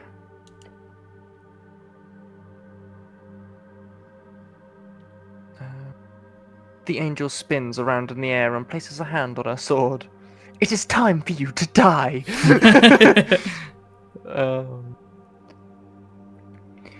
Nishlek Bust Wichri Poneas Nazia Wuriprog. The Underhold Ridge shall be explored. Let us delve, cleric. Etir has joined as a companion. She will follow you whilst you explore the Undercoast Path and beyond. Great! Huzzah, even! Don't ever huzzah. Yippee. She's not exactly the most talkative person, but damn if she's not useful. Just try to keep her on your good side, okay? We have an angel protecting us now, Snell. Yeah, super. Insincere. Duh. He gives a thumbs up. I'm noticing you're not actually happy about this now. I'm fine, just...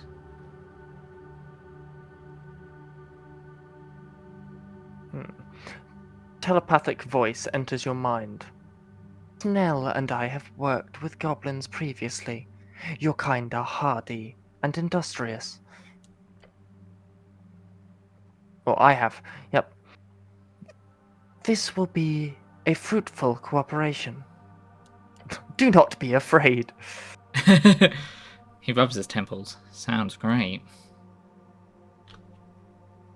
I am glad. I can sense hesitation. Okay. He shrugs. Look, I have nothing against you, but... Just hesitation, yeah, I wonder what that says. You feared the radiant fires, as you should. Look at it here, then Snell. I should fear it, should I? Snell stares at the floating woman. I've lived on the slopes. The flames of the higher beings scorched us all.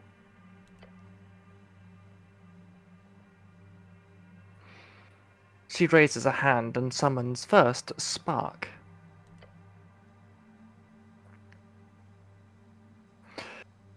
A bulbous globe of glowing light spawns from its center, about the size of an apple, covered in pulsating flames. This, I presume. Yes. You must squint not to be blinded. The goblin takes a step back. It is fire that burns evil. So if it burns you, you are evil. That which cannot die. That which clings to selfish intent and horrid machination. By the gods.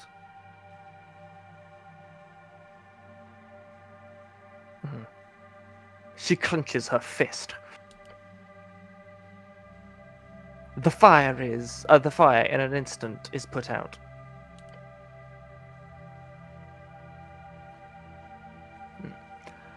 I fear the flames too, Goblin. It has burned me many times. The memory follows me whenever I wield it. She bows her head to your short green companion. I apologize for causing you fear, but I swear to you, I throw the celestial fire only when absolute necessity arises.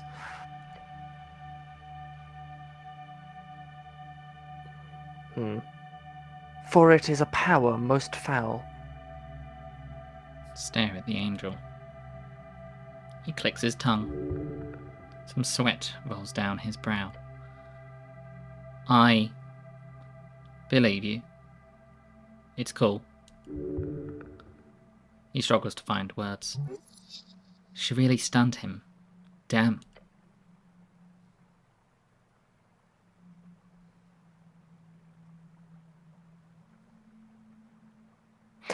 I apologize for the theatrics. But you must know how well I agree with your thoughts. You are wise, Snell.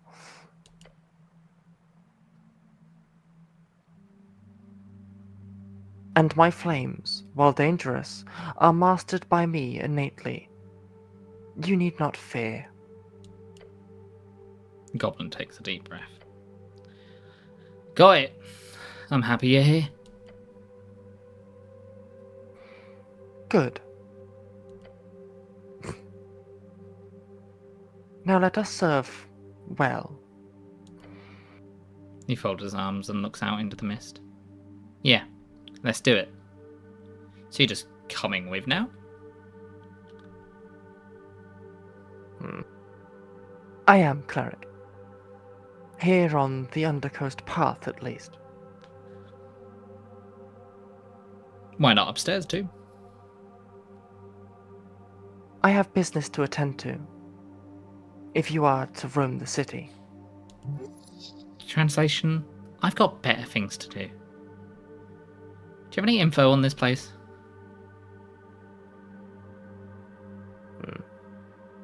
Yes, cleric.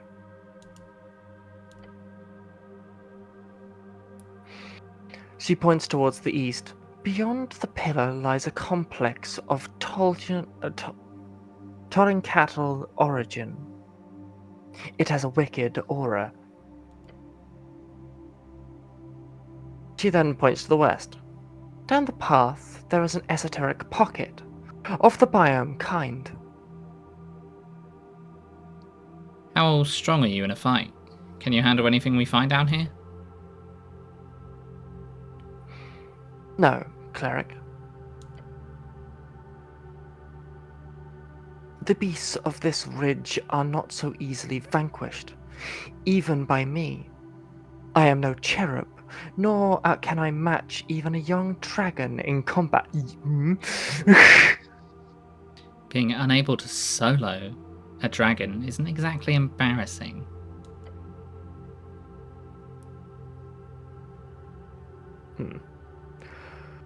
For my flames are small, and my strength is equal only to that of the greatest mortal fighters. Though I am practiced with the blade, with it you may consider me a credible asset in battle. Only to that of the greatest mortal fighters. Only. Still pretty good. She's strong. Stronger than you. But not so powerful to be boring. Good. Damn. Could have used her to clear the place otherwise. So in short, be careful still, or you'll get eaten by something before she can save you. Okay. Let's head out. Companions. Yes. Got anything else to say, Etir?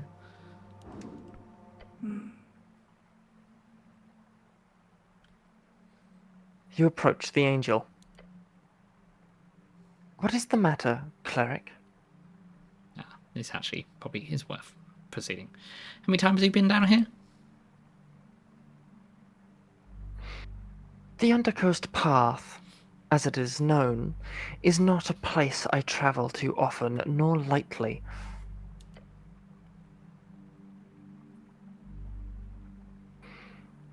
It is close to the gravity flip, thus filled with Sorry. thus filled with horrors of the Undercoast. We must be vigilant. Something tells me I should hurry up. Even my might is challenged by this place. Meek says same. This where big monster come from, yes. Where are we headed, do you think? I also am of power level equal to small dragon. On the other side of the forked river, by the base of the pillar.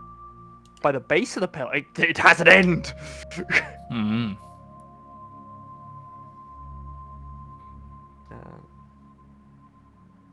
There we will find the old prison of the Tollincart. There you will find answers. I usually say Tollincattle. Tollincattle, yes. That would make sense correct, now, wouldn't it? I know you're not helping on behalf of Darrow. So why then?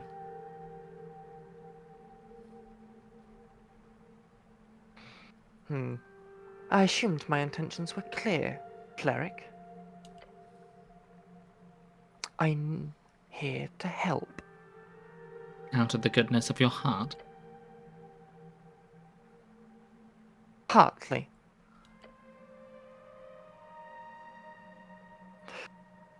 I am interested in your methods. I see your survival of these dangerous grounds as a positive. Positive for the city, a positive for Darrow, a positive for you. I think that's the most interesting option and probably the option I'd usually say, because yes, she does care for the city. Don't think she cares for Darrow. Don't know if she cares for us, but I think she cares for herself. And her main interest in this has been her conversation and us challenging her viewpoint. So I'm going to say it. A positive for you.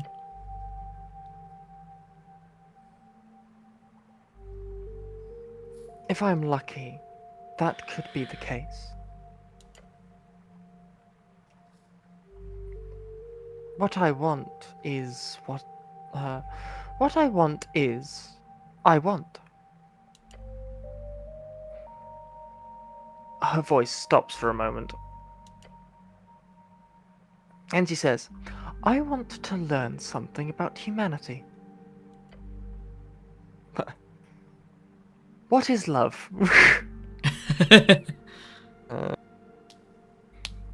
My intuition tells me this path could lead to such a case. You are human, after all, correct? Unclear. I may be a zombie. That will not do. Please perish. I could teach you a lot about humans. I'm a human myself, on my mother's side. Are you a half-breed? Solid question. No, my father was also a human, which is also why I know a lot about it.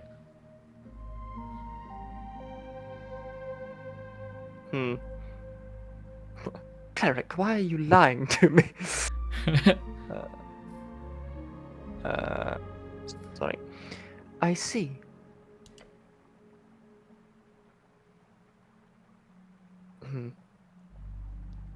We will see if my assistance will be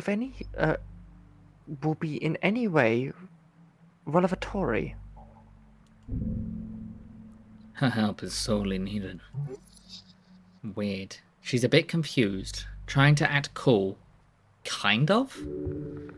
Etir does not truly know why she is here. You might learn it in the time, alongside her. Be kind to her. Can you heal me? I need it. Please. No, cleric. Oh. What are you voting in the election, though? I do not prepare any healing magic on my outings, and you have already asked me that question. You will gain no assistance. I understand. You're too cool to be a support. Yes.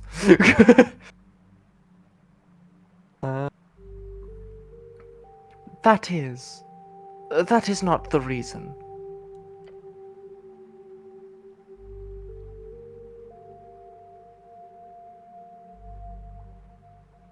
I do not travel in a party regularly.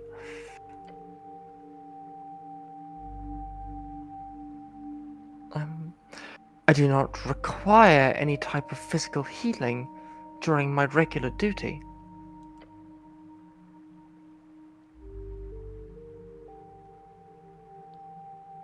I do require a focus on offense magic.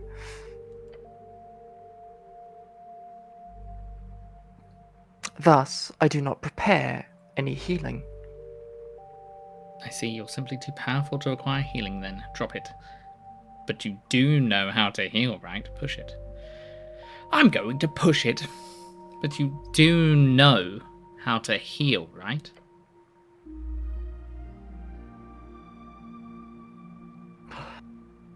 How many eyes glare at you? How does your magic even work?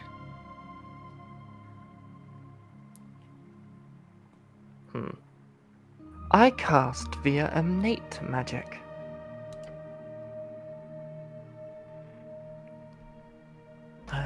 My body is integrated with strings, as are most celestial beings of the Golden Horde. She's just not built that way, chat.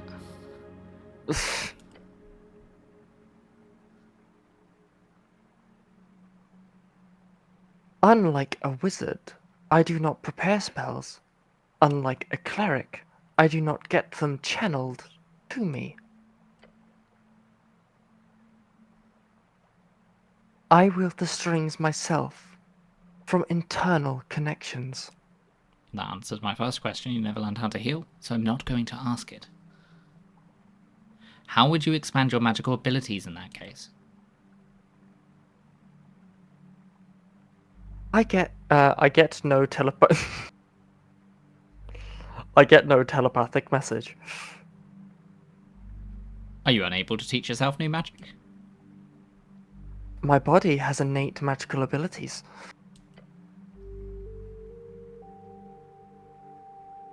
Those abilities were granted by powers beyond this realm.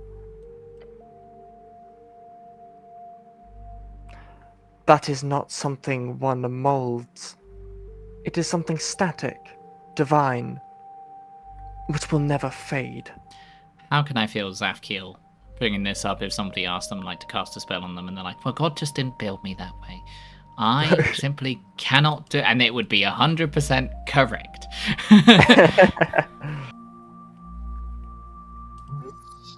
Whoa, hit a nerve. She is uncomfortable with this topic. Never is a strong word. I understand, thank you for sharing. I guess that's the real difference. Mortal men adapt to the storm, and Antisepalians simply wear it. Pushing it now would be too much, I think. I understand, thank you for sharing.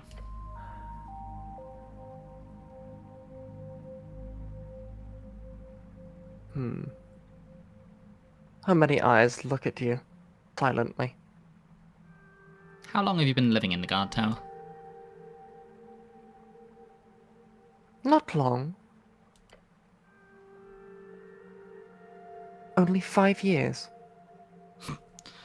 At this line. That's like a quarter of my lifetime. That suggests he's 50. What? That suggests he's outlived his usual usual race lifetime. Interesting. That's a very long time. In your eyes, I can understand that assessment. Puny human. Over the course of my slightly longer service to the city, this has been my first static quarters. Since I do not require rest, I would previously keep all of my belongings and archives at my then office at Tolstead. My brain is not comprehending that word. Sergeantry. Sergeantry, thank you. It is located beyond Darrow's house.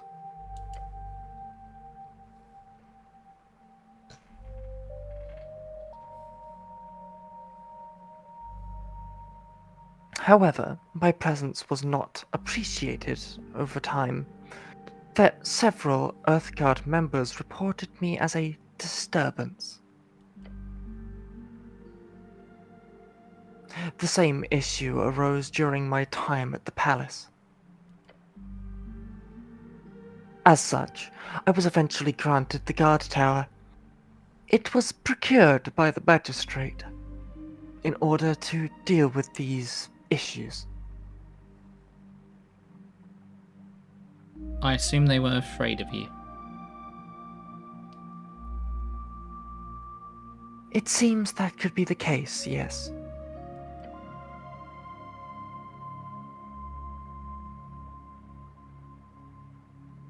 The reports called me a potent esoteric danger, foreign agitator, as well as overall difficult to work with.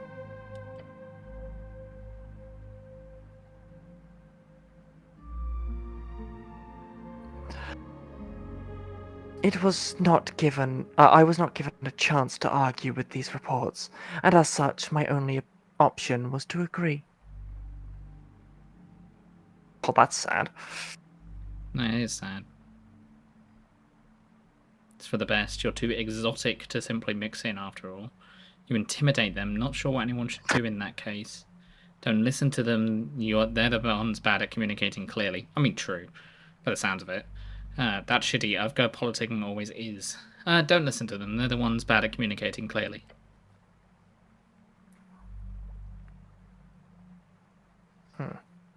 I agree. In the days of Earth, there was another level of respect to be had. That I miss. Understandable. I wish I was alive back then. Those days will come again, I'm sure of it. Don't look back. Look forward.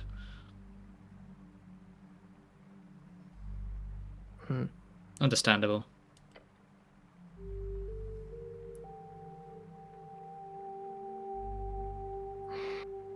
Her eyes take in your words, even with her body language cold and distant.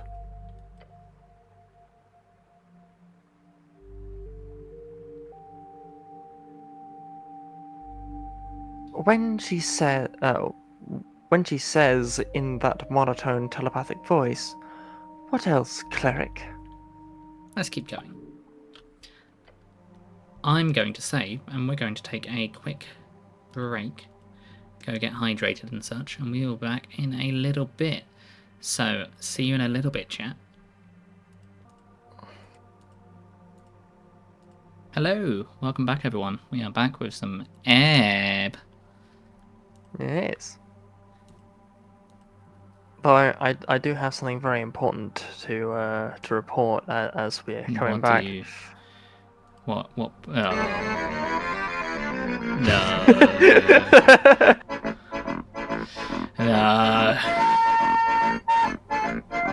God, that's so quiet on stream. You've definitely overcorrected. Oh, never mind. No, I just have the stream very low. If I move it up slightly, then it'll become mega loud. Hi, Kai. Welcome back. Welcome back. I'm back. Welcome me back. I'm great. Anyway, I might have woken up anyone that was asleep. Hey, you can walk here. So you can, game. So you can. Ah.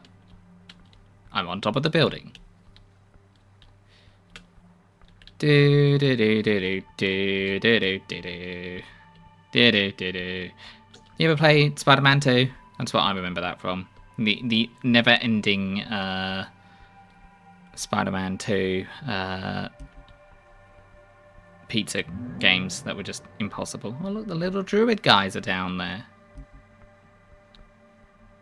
I'm gonna have lights up because I feel like I'm gonna need lights. I feel like I really should rest before I go here. Ah, it'll be fine. It'll be fine. You stand before an entrance. Beyond, you see dark tunnels, winding passages, a forlorn chamber connecting them all. Seems like one of those paths could lead down.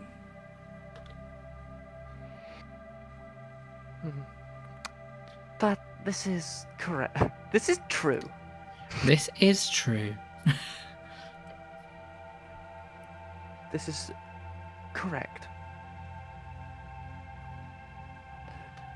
There is only one way. The only way to safely get down is to head through here. Or fly. Maybe this seems dangerous. Enter the chamber. But you can't do that, so I guess we're going by your logic. Enter the chamber. But you're pathetic. You couldn't 1v1 a young ancient dragon. A young ancient dragon? The fuck is it a young ancient in dragon? Your helm?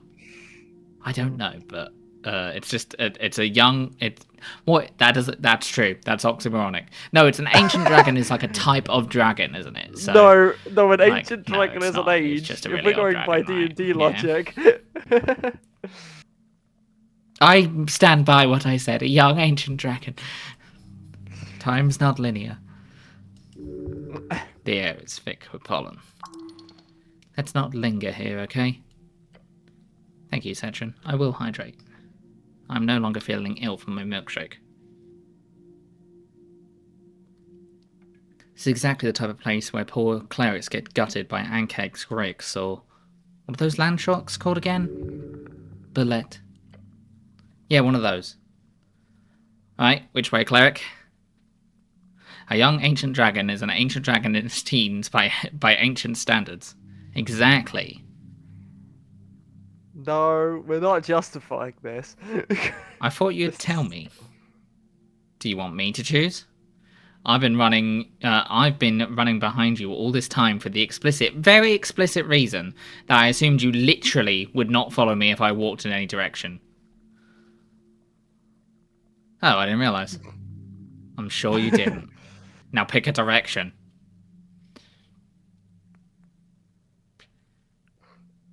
Go through the fallen hallways.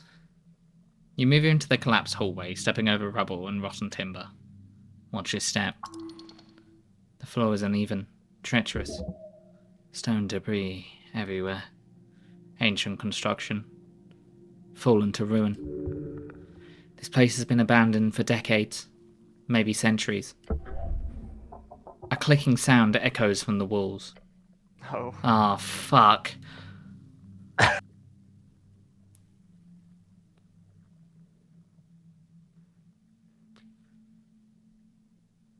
Blue. Oh, sorry. Move. Meek is getting very slow at this, yes. Trap, master. It is a trap. Yes. Before you can make another sound, the floor gives way beneath a pressure plate. Blade swinging down from the ceiling. Dodge, DC 4. Hell yeah. The angel grabs you by the uniform and throws you. You tuck into a roll across the broken stone. Blades whistle past in your wake, missing you by inches. Ooh, cool sound effect. Ah, shit, that was close. The goblin takes a breath as he too managed to move to the side. You pick yourself up, breathing hard.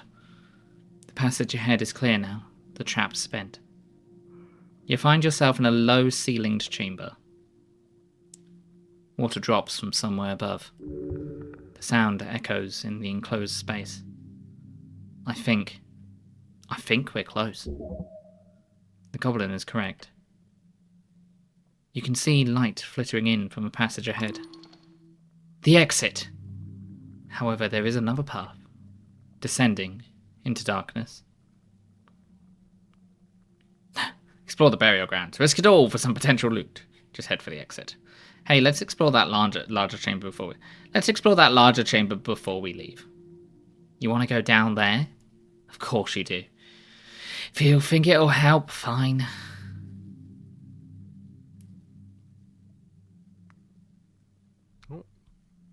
Be wary if you do, cleric. There is death there, entombed. You descend into the ancient burial chamber. The air grows colder still.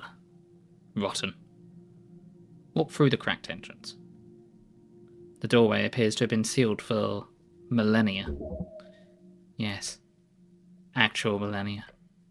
A recent seismic shift must have broken the seal. Stillness, heavy with centuries of undisturbed rest. Your footsteps splash in shallow water. Pools on the floor ankle deep. The chamber is vast. Columns of carved stone rise into shadow. Snail motifs. Spirals. Yep, this is a tomb. Tons of bones all around. His voice is barely a whisper. Don't take too long. And there, in the centre, an altar. Upon it rests a mummified corpse. Look closer. Not human. A snail. A giant snail.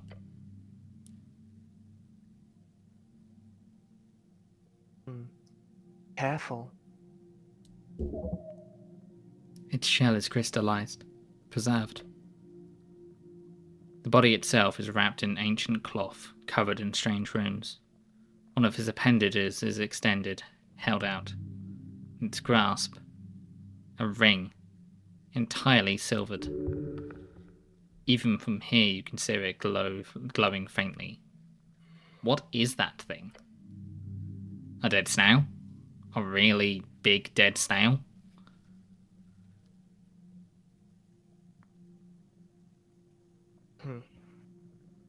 It also is holding jewelry. Is the how you're getting into the voice? Shut up. I just noticed that. I'm sorry for pointing it out. I just noticed it. Apologies. Yes, it is. It allows me to put my voice into this registry. Shut up. You'll also notice it with Zafkill. I will now, yeah. That too, yeah. Great observation, Etta.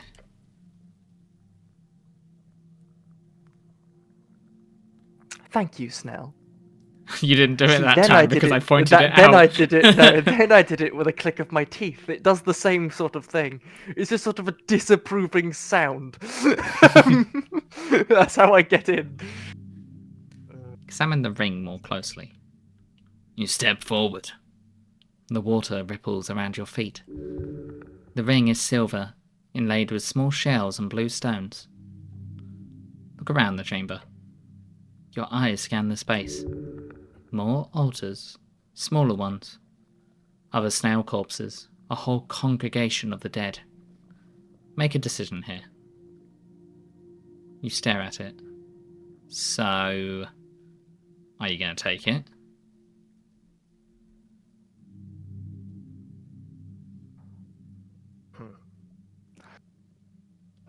Tyr watches the waterlogged chamber carefully. Of course I'm Elbow going to the take ring. it. Take the ring. You reach out. Your gauntlet closes around the ring. You pull. It slides freed from the modified grasp. It's a ring of spell storing. For a moment, nothing happens. Look at it. Esoterically tingling. A magical ring. Put it on. You will find out what it does.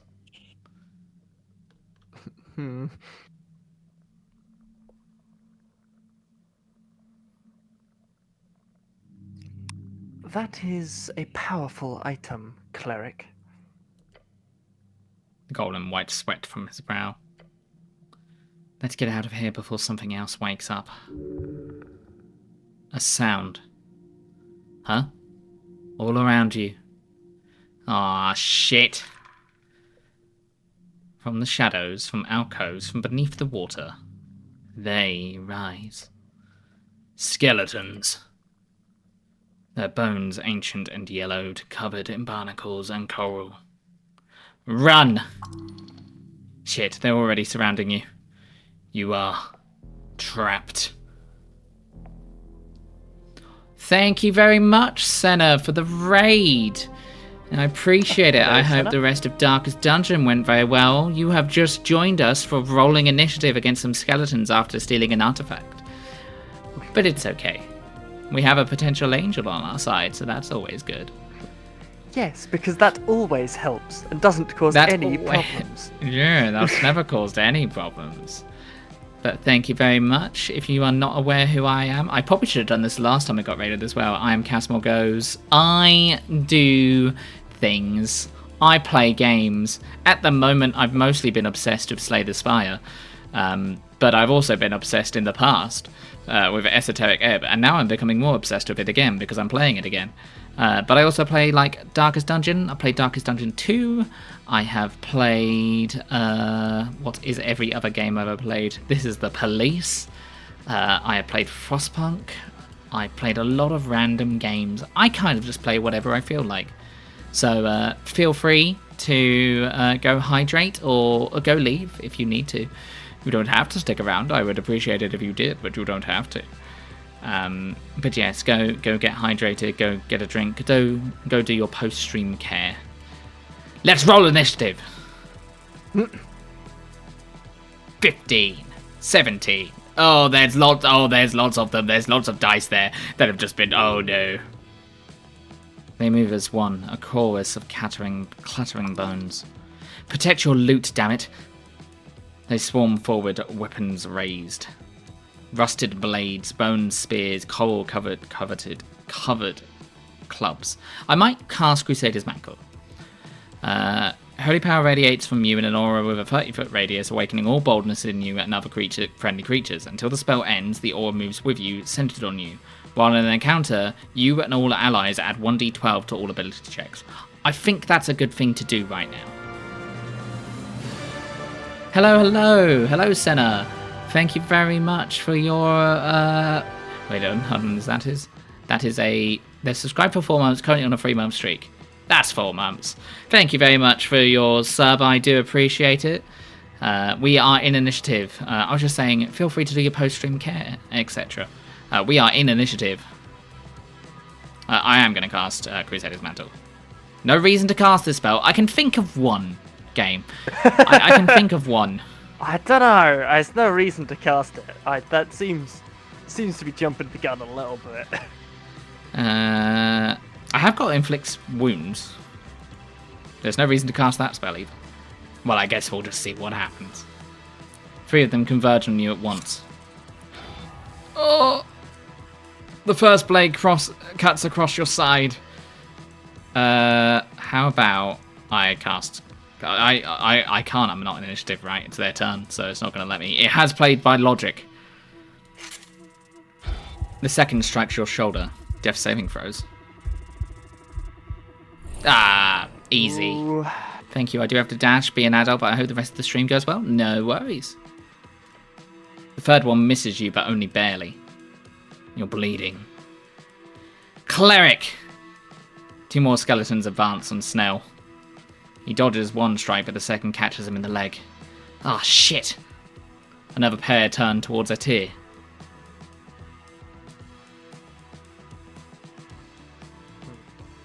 She parries with blazing hands, but there are too many. This is equal to that of a young dragon. The remaining skeletons circle, waiting for an opening.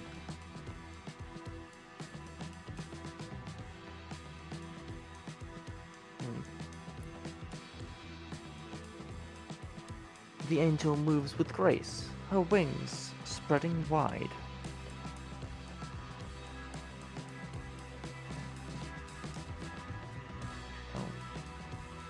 Radiant flames gather in her palms.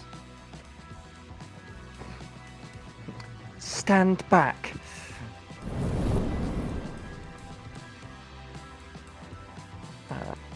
Let me have my cool moment. She releases the holy flames in a brilliant arc. Washes over 3 skeletons at once. They shriek and burn, but their bones hold together. Scorched, blackened, but still moving.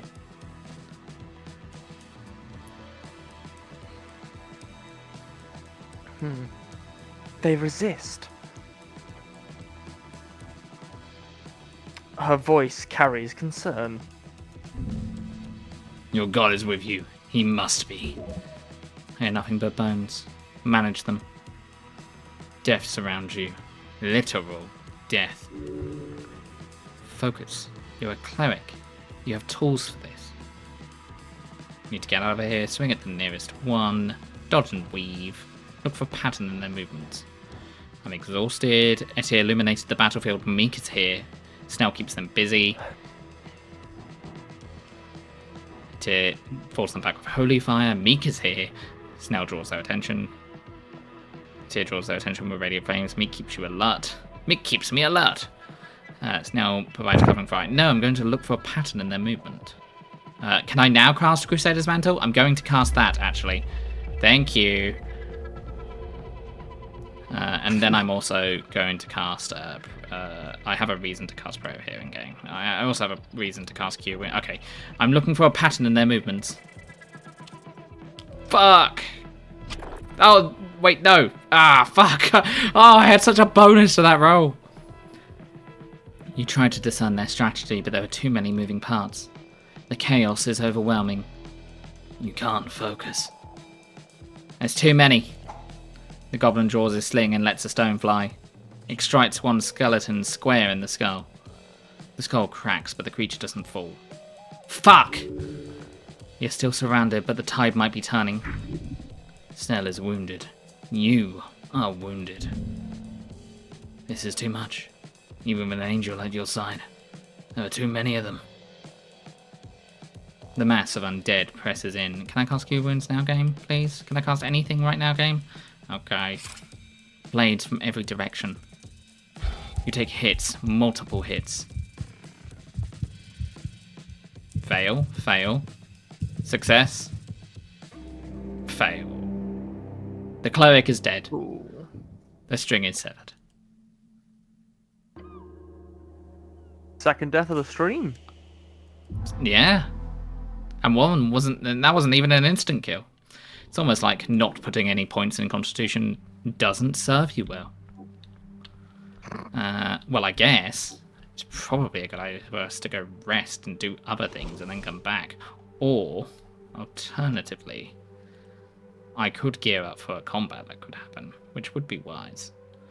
I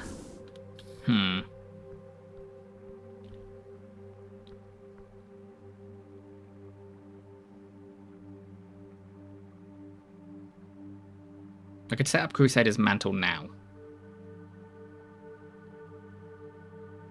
I could take a short rest. Yeah, it will restore a spell slot as well. That's a short rest.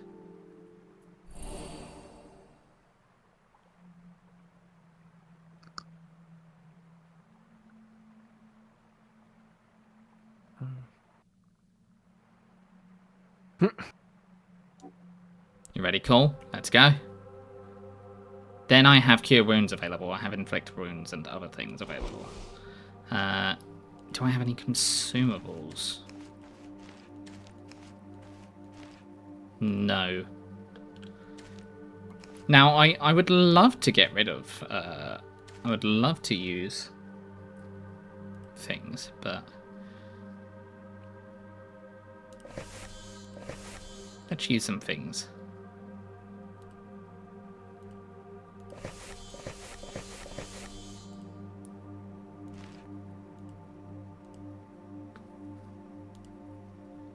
Now, assuming I can't go over max HP.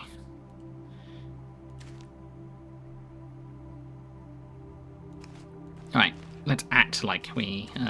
well, I don't want to reduce my stats, because having higher stats and other things doesn't hurt in combat. It's kind of a good thing. It's not that bad a stat spread, actually, now that I look at it. I think it's just hard. Okay, well, let's set up Crusader's Mantle. Now, I have a reason to cast that spell game. How long does that last for this?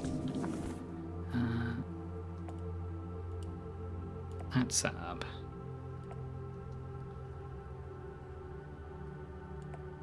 Could do Augury.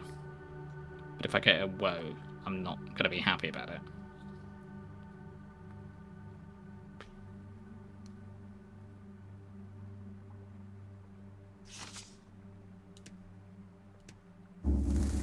I've casted in about enhance ability.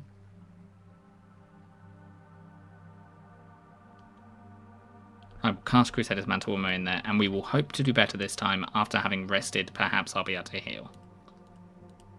Let's try that again.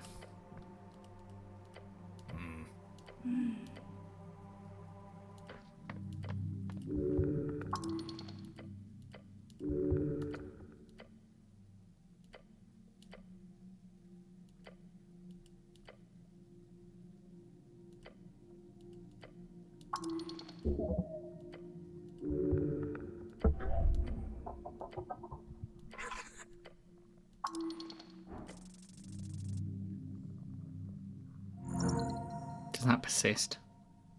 I hope it persists. It looks like it does.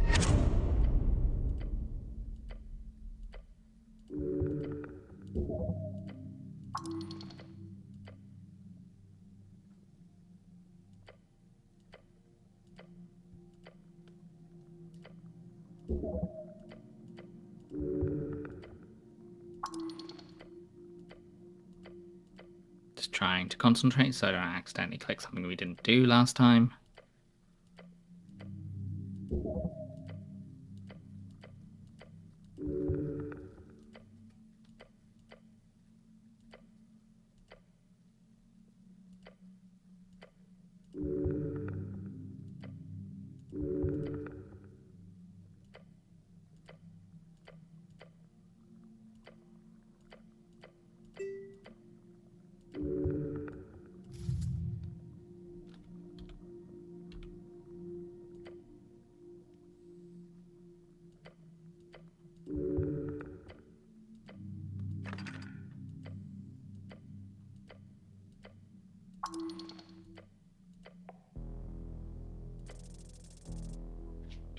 I think that's worse.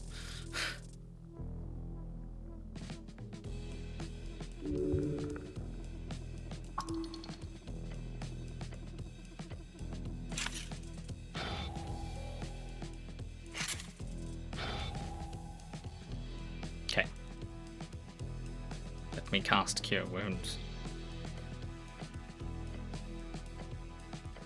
I think the last time I hit death saving throws on the first round of combat, so this is better.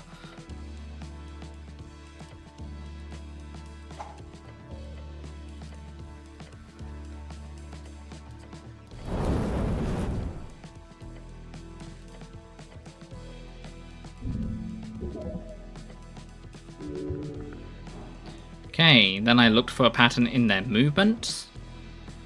But first we will cast... Probably can only cast one thing at a turn. I would rather cast Crusader's Mantle. No, it gets rid of enhanceability. Interesting. Okay, we'll cast Cure Wounds. And does this get rid of enhanceability? No, it doesn't. Let's do that instead then. We regain hit points instead this time. Alternative timeline. Look for a pattern in their movements. I think this is still bad. We're keeping to the canon so far.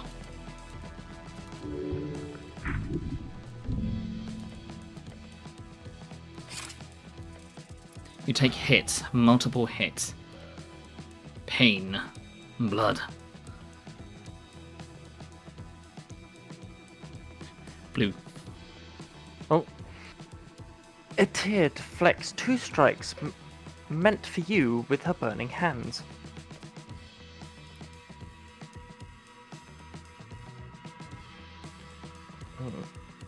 But she takes a blow to her side in the process. Even divine beings can bleed. Hang on, I've got an idea. The goblin rushes forward, sliding between skeletal legs. He emerges behind them and kicks one hard in the spine. It stumbles forward, knocking into 2 others. Now, while they're clustered.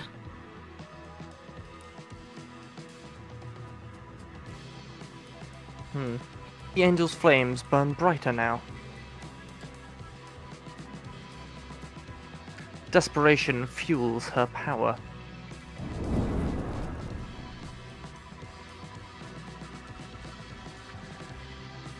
She sweeps her blazing hands in a complex, practiced motion. The sewing radiance catches multiple skeletons. They stumble, burn, but do not fall. Too many opponents at once.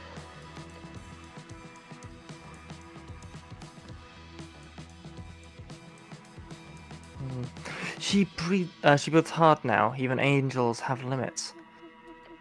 Yeah, this is the angel I know. this is about right.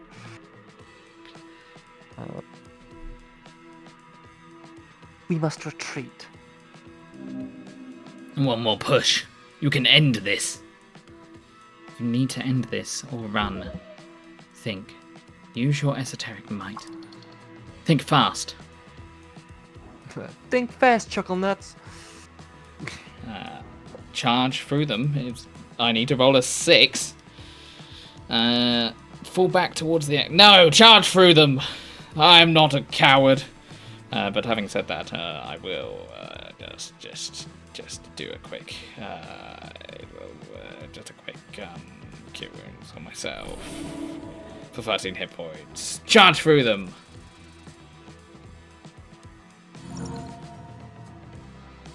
You lower your shoulders and charge. Your armored body crashes into the cluster of skeletons. Bones fly. They scatter like bowling pins. 2 of them don't get back up. Yeah! But 5 remain, and they're closing in again. No!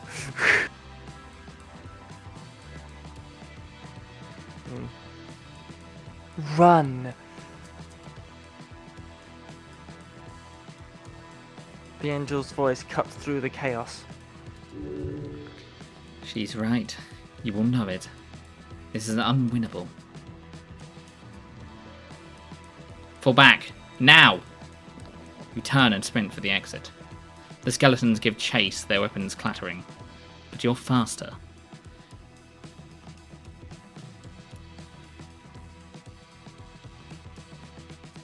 Tyr brings up the rear, her flames creating a wall of radiant fire behind you.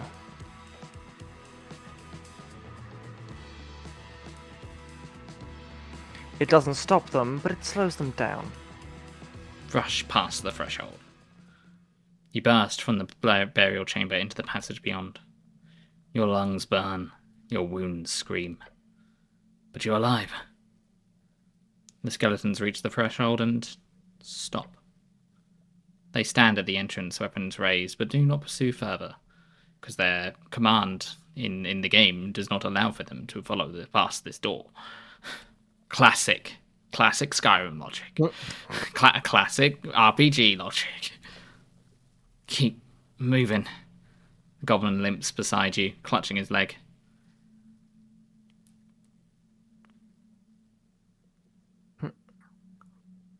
Tear's glow has dimmed. Even she looks exhausted. You survived. Barely. Are you alright now? Thank you, Atir. That was intense! Woo! That's one word for it. Suicidal was another. Are you alright now? I'll live. Probably. You? I've been better. Haven't we all? Thank you, Atir.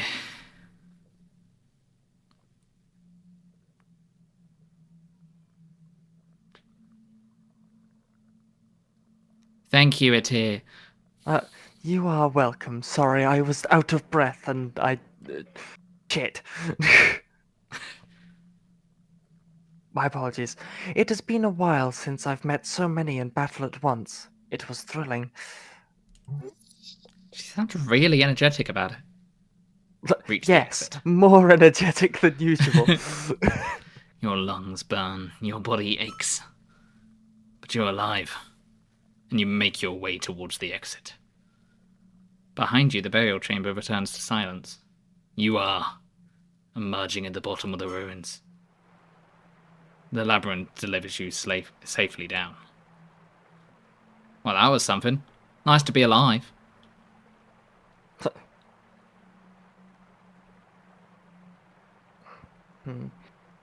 Good navigating. Let's go.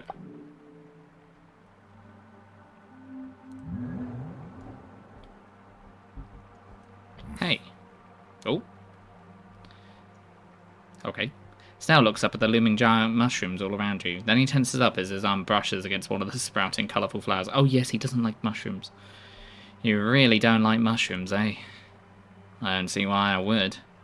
Especially these giant things. Like, come on, look at them. Look tasty to me. Gives you a disgusted look.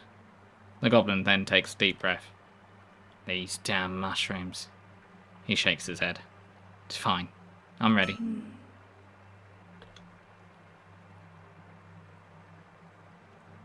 Your angel companion gestures towards the overgrown road leading down into the mist.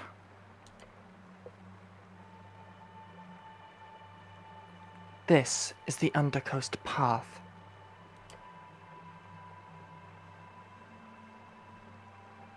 A trail which leads to the gravity flip, and further even still. That deep, we should not travel. Let us proceed cautiously.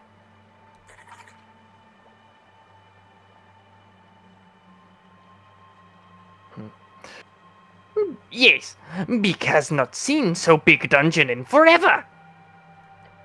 Yes.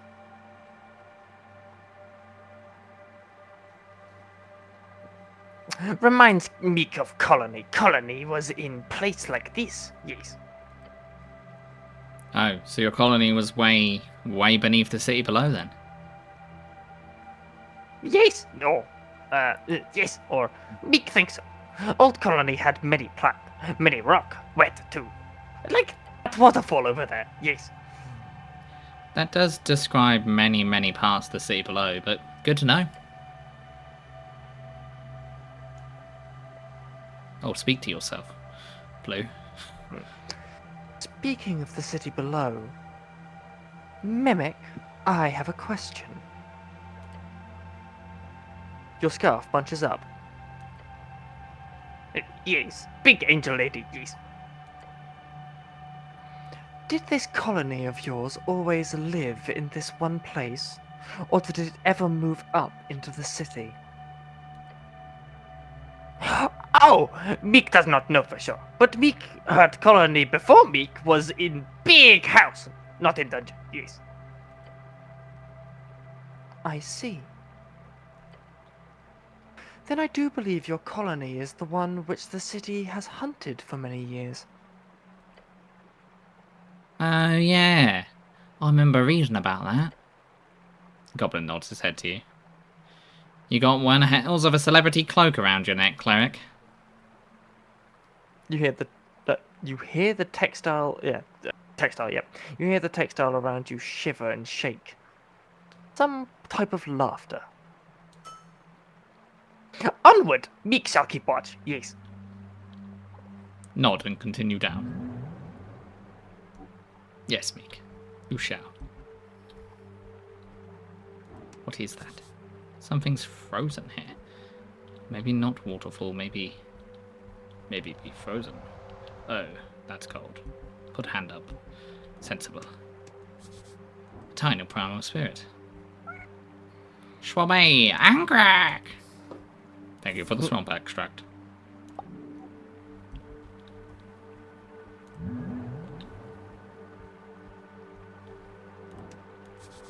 An old shield. A really old shield. Speaking of, we got something out of that. A spell storing ring. A compact ring crafted from ancient silver which tingles with esoteric might. Inside the ring's oblong crown you can feel, there is a hidden scroll which will be inscribed with any spell this ring stores. The ring has 5 charges. Whilst equipped, you may expend charges to cast spells if you do not have any spell slots available. The amount of charges needed is relative to the level of the spell. The ring regains 1d4 charges at each rest. You have no clue how many charges are on the ring at any given time. Very confusing. Can be used to cast spells. I'll take that over my strength. It's going to up my intelligence as well, and I'd rather have the ability to cast something like Crusader's Mantle again. I may. Fair enough. Can I not cast it in preparation game? Bronze shield? No, you may not. No, you cannot. You can only do this in combat. Bronze shield. A shield left by one of the predecessors of what is today Norvig. A cat-like eye is displayed on the front, and as you wield it, there's a whisper in your ears. It says something like, O.C. he di resgardate camarada on cuando es bien pilon. Spanish? Or Italian? Probably one of them. Probably one of them.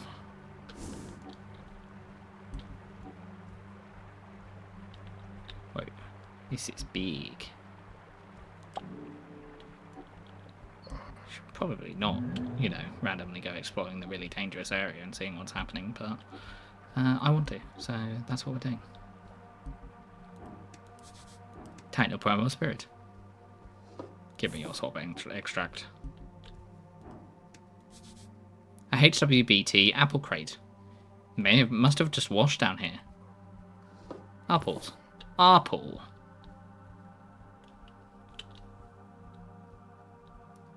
Interesting.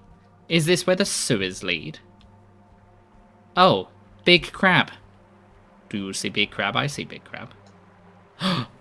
The man in the... I don't know if you guys can see that. The man. Oh. Look. It's the man in yellow. Man in yellow. Yeah. In a cage.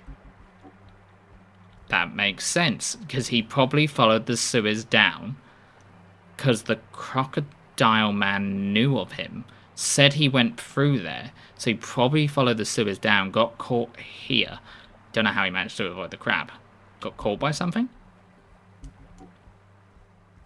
Oh, maybe I don't immediately go there then, and I have a look at what this is. Let us save. Because death could be around any corner.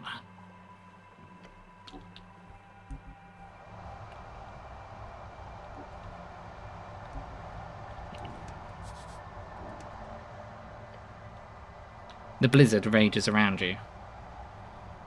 Whoa, this is like some kind of esoteric event. Obviously. Shield your eyes. The goblin companion holds up an arm to protect his vision. Don't stay in this thing too long, cleric. Cold bites at the cracks in your armor. Your flesh turning stale.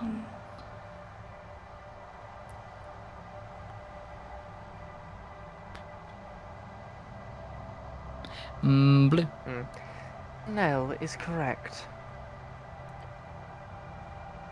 This temperature is unfortunate for mortal flesh.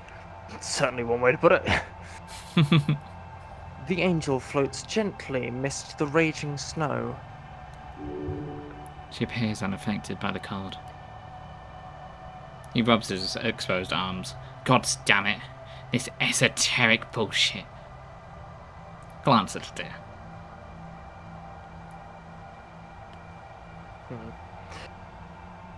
She sends another telepathic message to you.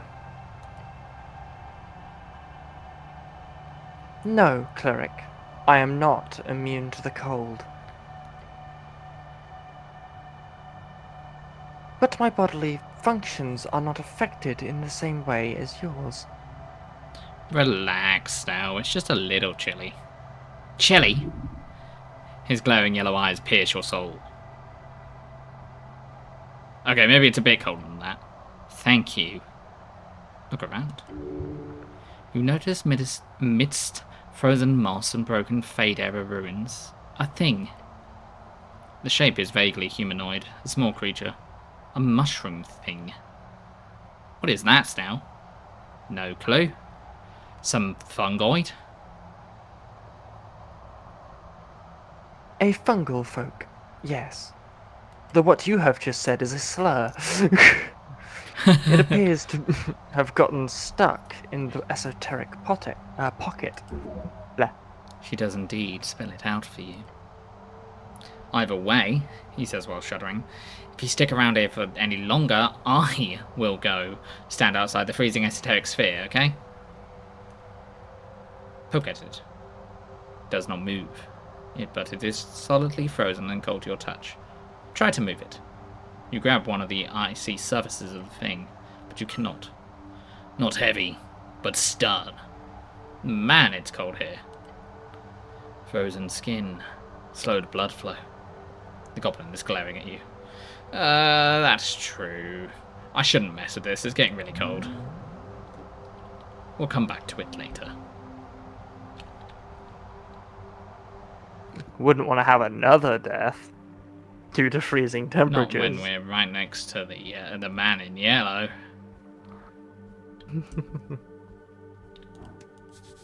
A tiny mushroom. I think you'll find it's my tiny mushroom. It's just cold, I swear. A belt pouch, wet and covered in fungus. Lovely. Oh, a shallow drawer. Oh, some crowns. Oh, some incense. Nice.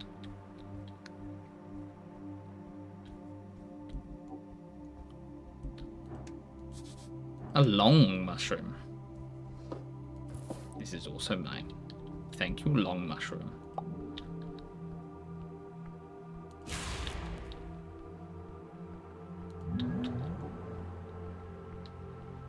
I think Druidcraft is the best thing to have here. I'm also still covering my face from the cold, even though there's no cold here.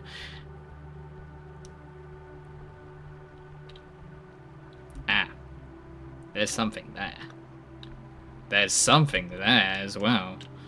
I can't. I assume I probably would not be able to hold it from here, so I will not. I can just say I peeked my head over. A great dragon roasting some snails. A great dragon roasting some snails. Maybe it's the dragon. Oh, I have to stand here to look at it. Okay. Ah, that's what the snail people look like. You step out on the edge. The vast undersea chasm greets you, its teal mist looking inviting. Look beyond the mist. You can see far, but not far enough. Look at the wall beneath you. On it, you see a colourful depiction of a battle. Snails versus a dragon. The red scales. The many coloured flames. This is Yusuf, the wild dragon who claimed this land for his own. Probably not that dragon, then. The archetypical tyrant. Lovely artwork. Must be esoterically scratched in or something, if it survived all this time in this musty place. Oh, ancient mural can speak. I'll do this one. Can. Oh, do you want no. it? Yep, you can have it. No, that sounded great. Continue with that. Can you be as it is? You see this thing cool, huh? I'm not stepping out on that thing, Chloe. Come on, why not?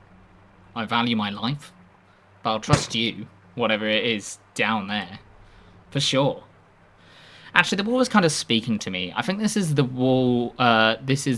The one called Chancey upstairs was talking about. The goblin stares at you. A tear's many eyes look at both of you. Split. When you put it like that, cleric, you make it sound like it's a bit of a clinical situation, which is only partly true. But all right. Be careful, and good luck. Listen to her. Her with a very deep voice.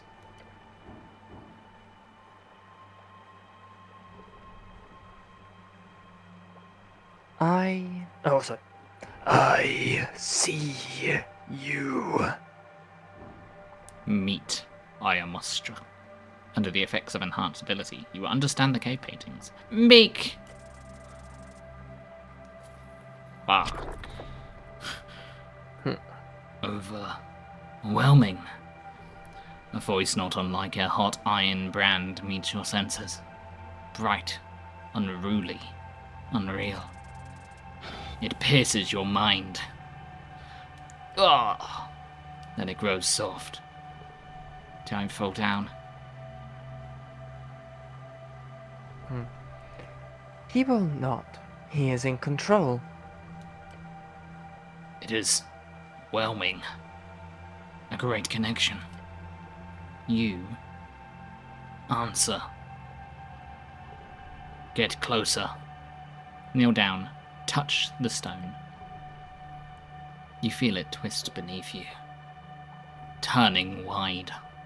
Swallowing.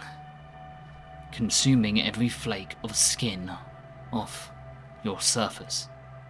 All of it to have you melt away into the stone. This is it. Yes.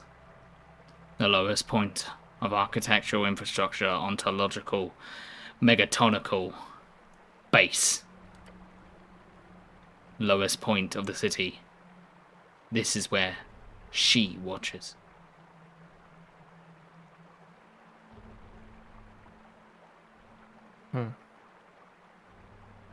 Breathe.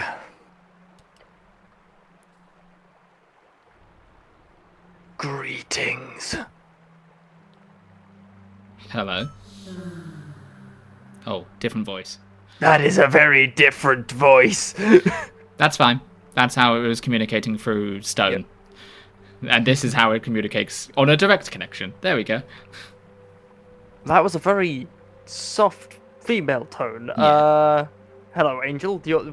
Fuck. Do you want me to do it? Greeting. Yeah, go for it. I've got a very similar voice. That was like already. Yeah. Greetings, young one. Oh? That's a new voice. Beware, it is powerful. And almost sounded like me for a moment. I am no harm to you, Etir. Nor am I, in any way, in opposition to your goals. Don't That's trust an that ominous for way a to start a fucking conversation. Yeah. I should be more clear then. I ask nothing of you. Nothing but a word. But that's something. Something? A word is something. You are a semantic man. Most of your kind are. Arcanist. I am no arcanist. Interesting. But you look like one. Through the strings. I wished to see you, close and near. For you are being watched by one such ignorant flame. Yet I know not why. Look over your shoulder. The voice turns into a vast wind soaring across the misty chasm. Then it forms once more into words that feminine sigh seeped into your ears. I am Amostra, the second apprentice. I hold no sovereignty over these lands, nor do I wish to uphold any divine delusions. I am a ghost, trapped in stone, bound by duty. And what is your duty? My duty is to this place, purely as a location. I am its shepherd, a custodian. I keep it from breaking apart in the splitting of its seams. That is all. Who trapped you here? I cannot say. You're not allowed to say? That is correct. Yet I cannot tell you more. What's it like being in the wall? It is nothing, mostly. My perception is not the same as yours, young one. I need to strain to push myself in order to even have this regular conversation. I cannot do this often or readily. What did you want to tell me then? In truth, I cannot tell you anything. But you are. Only what I am able, for my own gain. You, however, cannot know anything. For that, I am sorry. It is selfish of me to steal this fray from you. I hope you find it in your heart to forgive me. Your goblin companion is nervously looking around.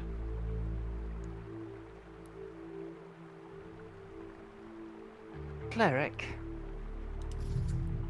Oh. This woman. This accursed ghost. She has already placed something on you. All the strings around your body are disconnecting, one by one. I'm starting to get worried here. It is already done. Do not fret. Instead, listen.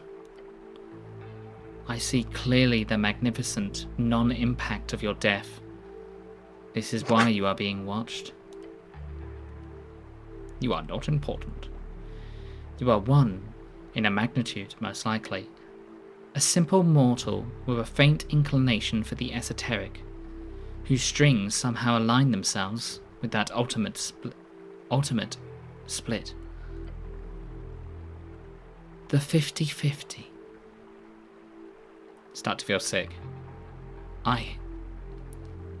If you truly are watched, and if you truly have this potential, seek 3 things. Number 1, do not attempt to speak with me, or you will end in another fray. Number 2, attempt instead to speak the keyword for the hidden cache within this mural of Useth. This will remove the power stone, disallowing this conversation from ever taking place. Is it non-chronological? Is it asking me something to do on a different playthrough?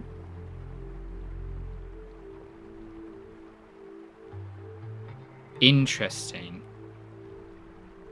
And finally, number 3. Seek not to uncover the secret of the ignorant flames. The glimpses so far have been a curse enough upon your string. Feel blush rushing from your eyes and mouth. Remember this key word, young one. Remember. The keyword. It is Lugal Ma'in. You watch a tear rush to your side. Then you see Snell yelling at the top of his lungs something about healing magic. Then fall over the edge. Cleric!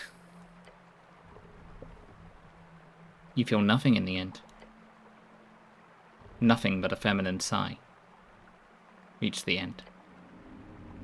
Your body is consumed by That's some what it ancient was curse. asking you to do. You're going back to a previous save, and then you have to do the thing. You die before you even hit the gravity flip. Lugal Ma'in. Lugal Ma'in. Okay, that's kind of crazy.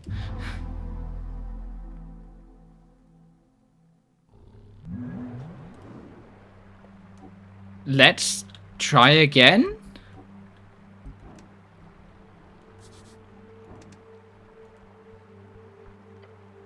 You step out on the edge. The vast undersea chasm greets you, its teal mist looking inviting. You see far, but not far enough.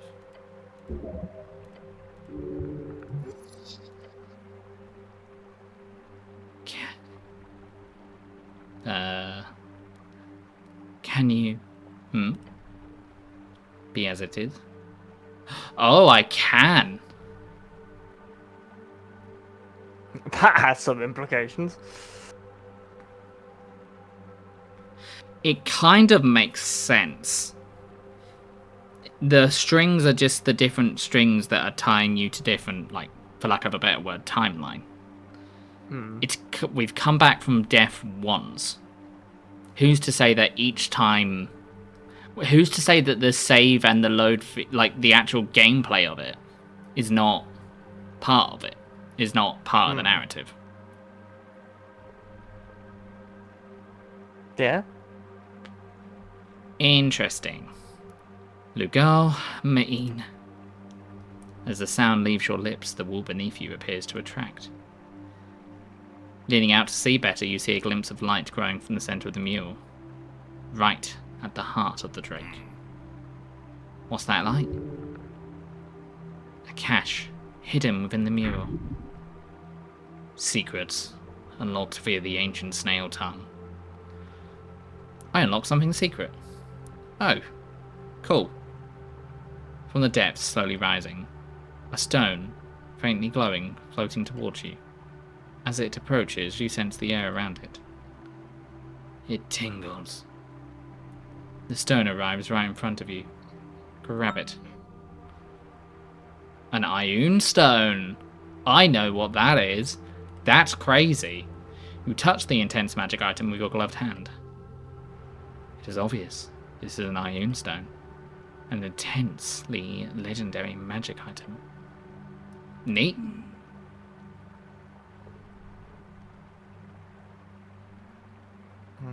Interesting find. It must be an item left by the Tolan. They were mass-produced during the Coast War, though. So many of them are used to power industries these days. Meaning it's worth a fortune, if you could, manage to sell it.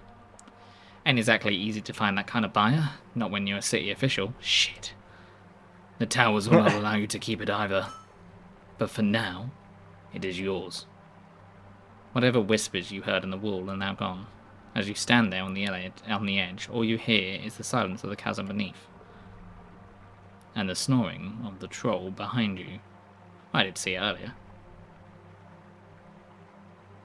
Did I know the passphrase? It does appear peculiar. It could simply be an esoteric effect. Your essence reacting with that of the mule. How strange. Troll? Troll, where? You should try looking to the north. Do not worry. It appears to be asleep. Nice find. Nice find. Enjoy your new ironstone. I see crab again. A legendary magic item probably produced during the Arcane era, though its shape shows a more primal design than you'd imagine from a modern craftsman. It floats around your head as you walk around. That could be good to just have on. That's probably good to just have. Which means I need to readjust some of these a bit. And I will do that now because I don't want to do that next time we start. But I think we will be finishing off, so... Start winding down, everyone.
All right, that was kind of crazy.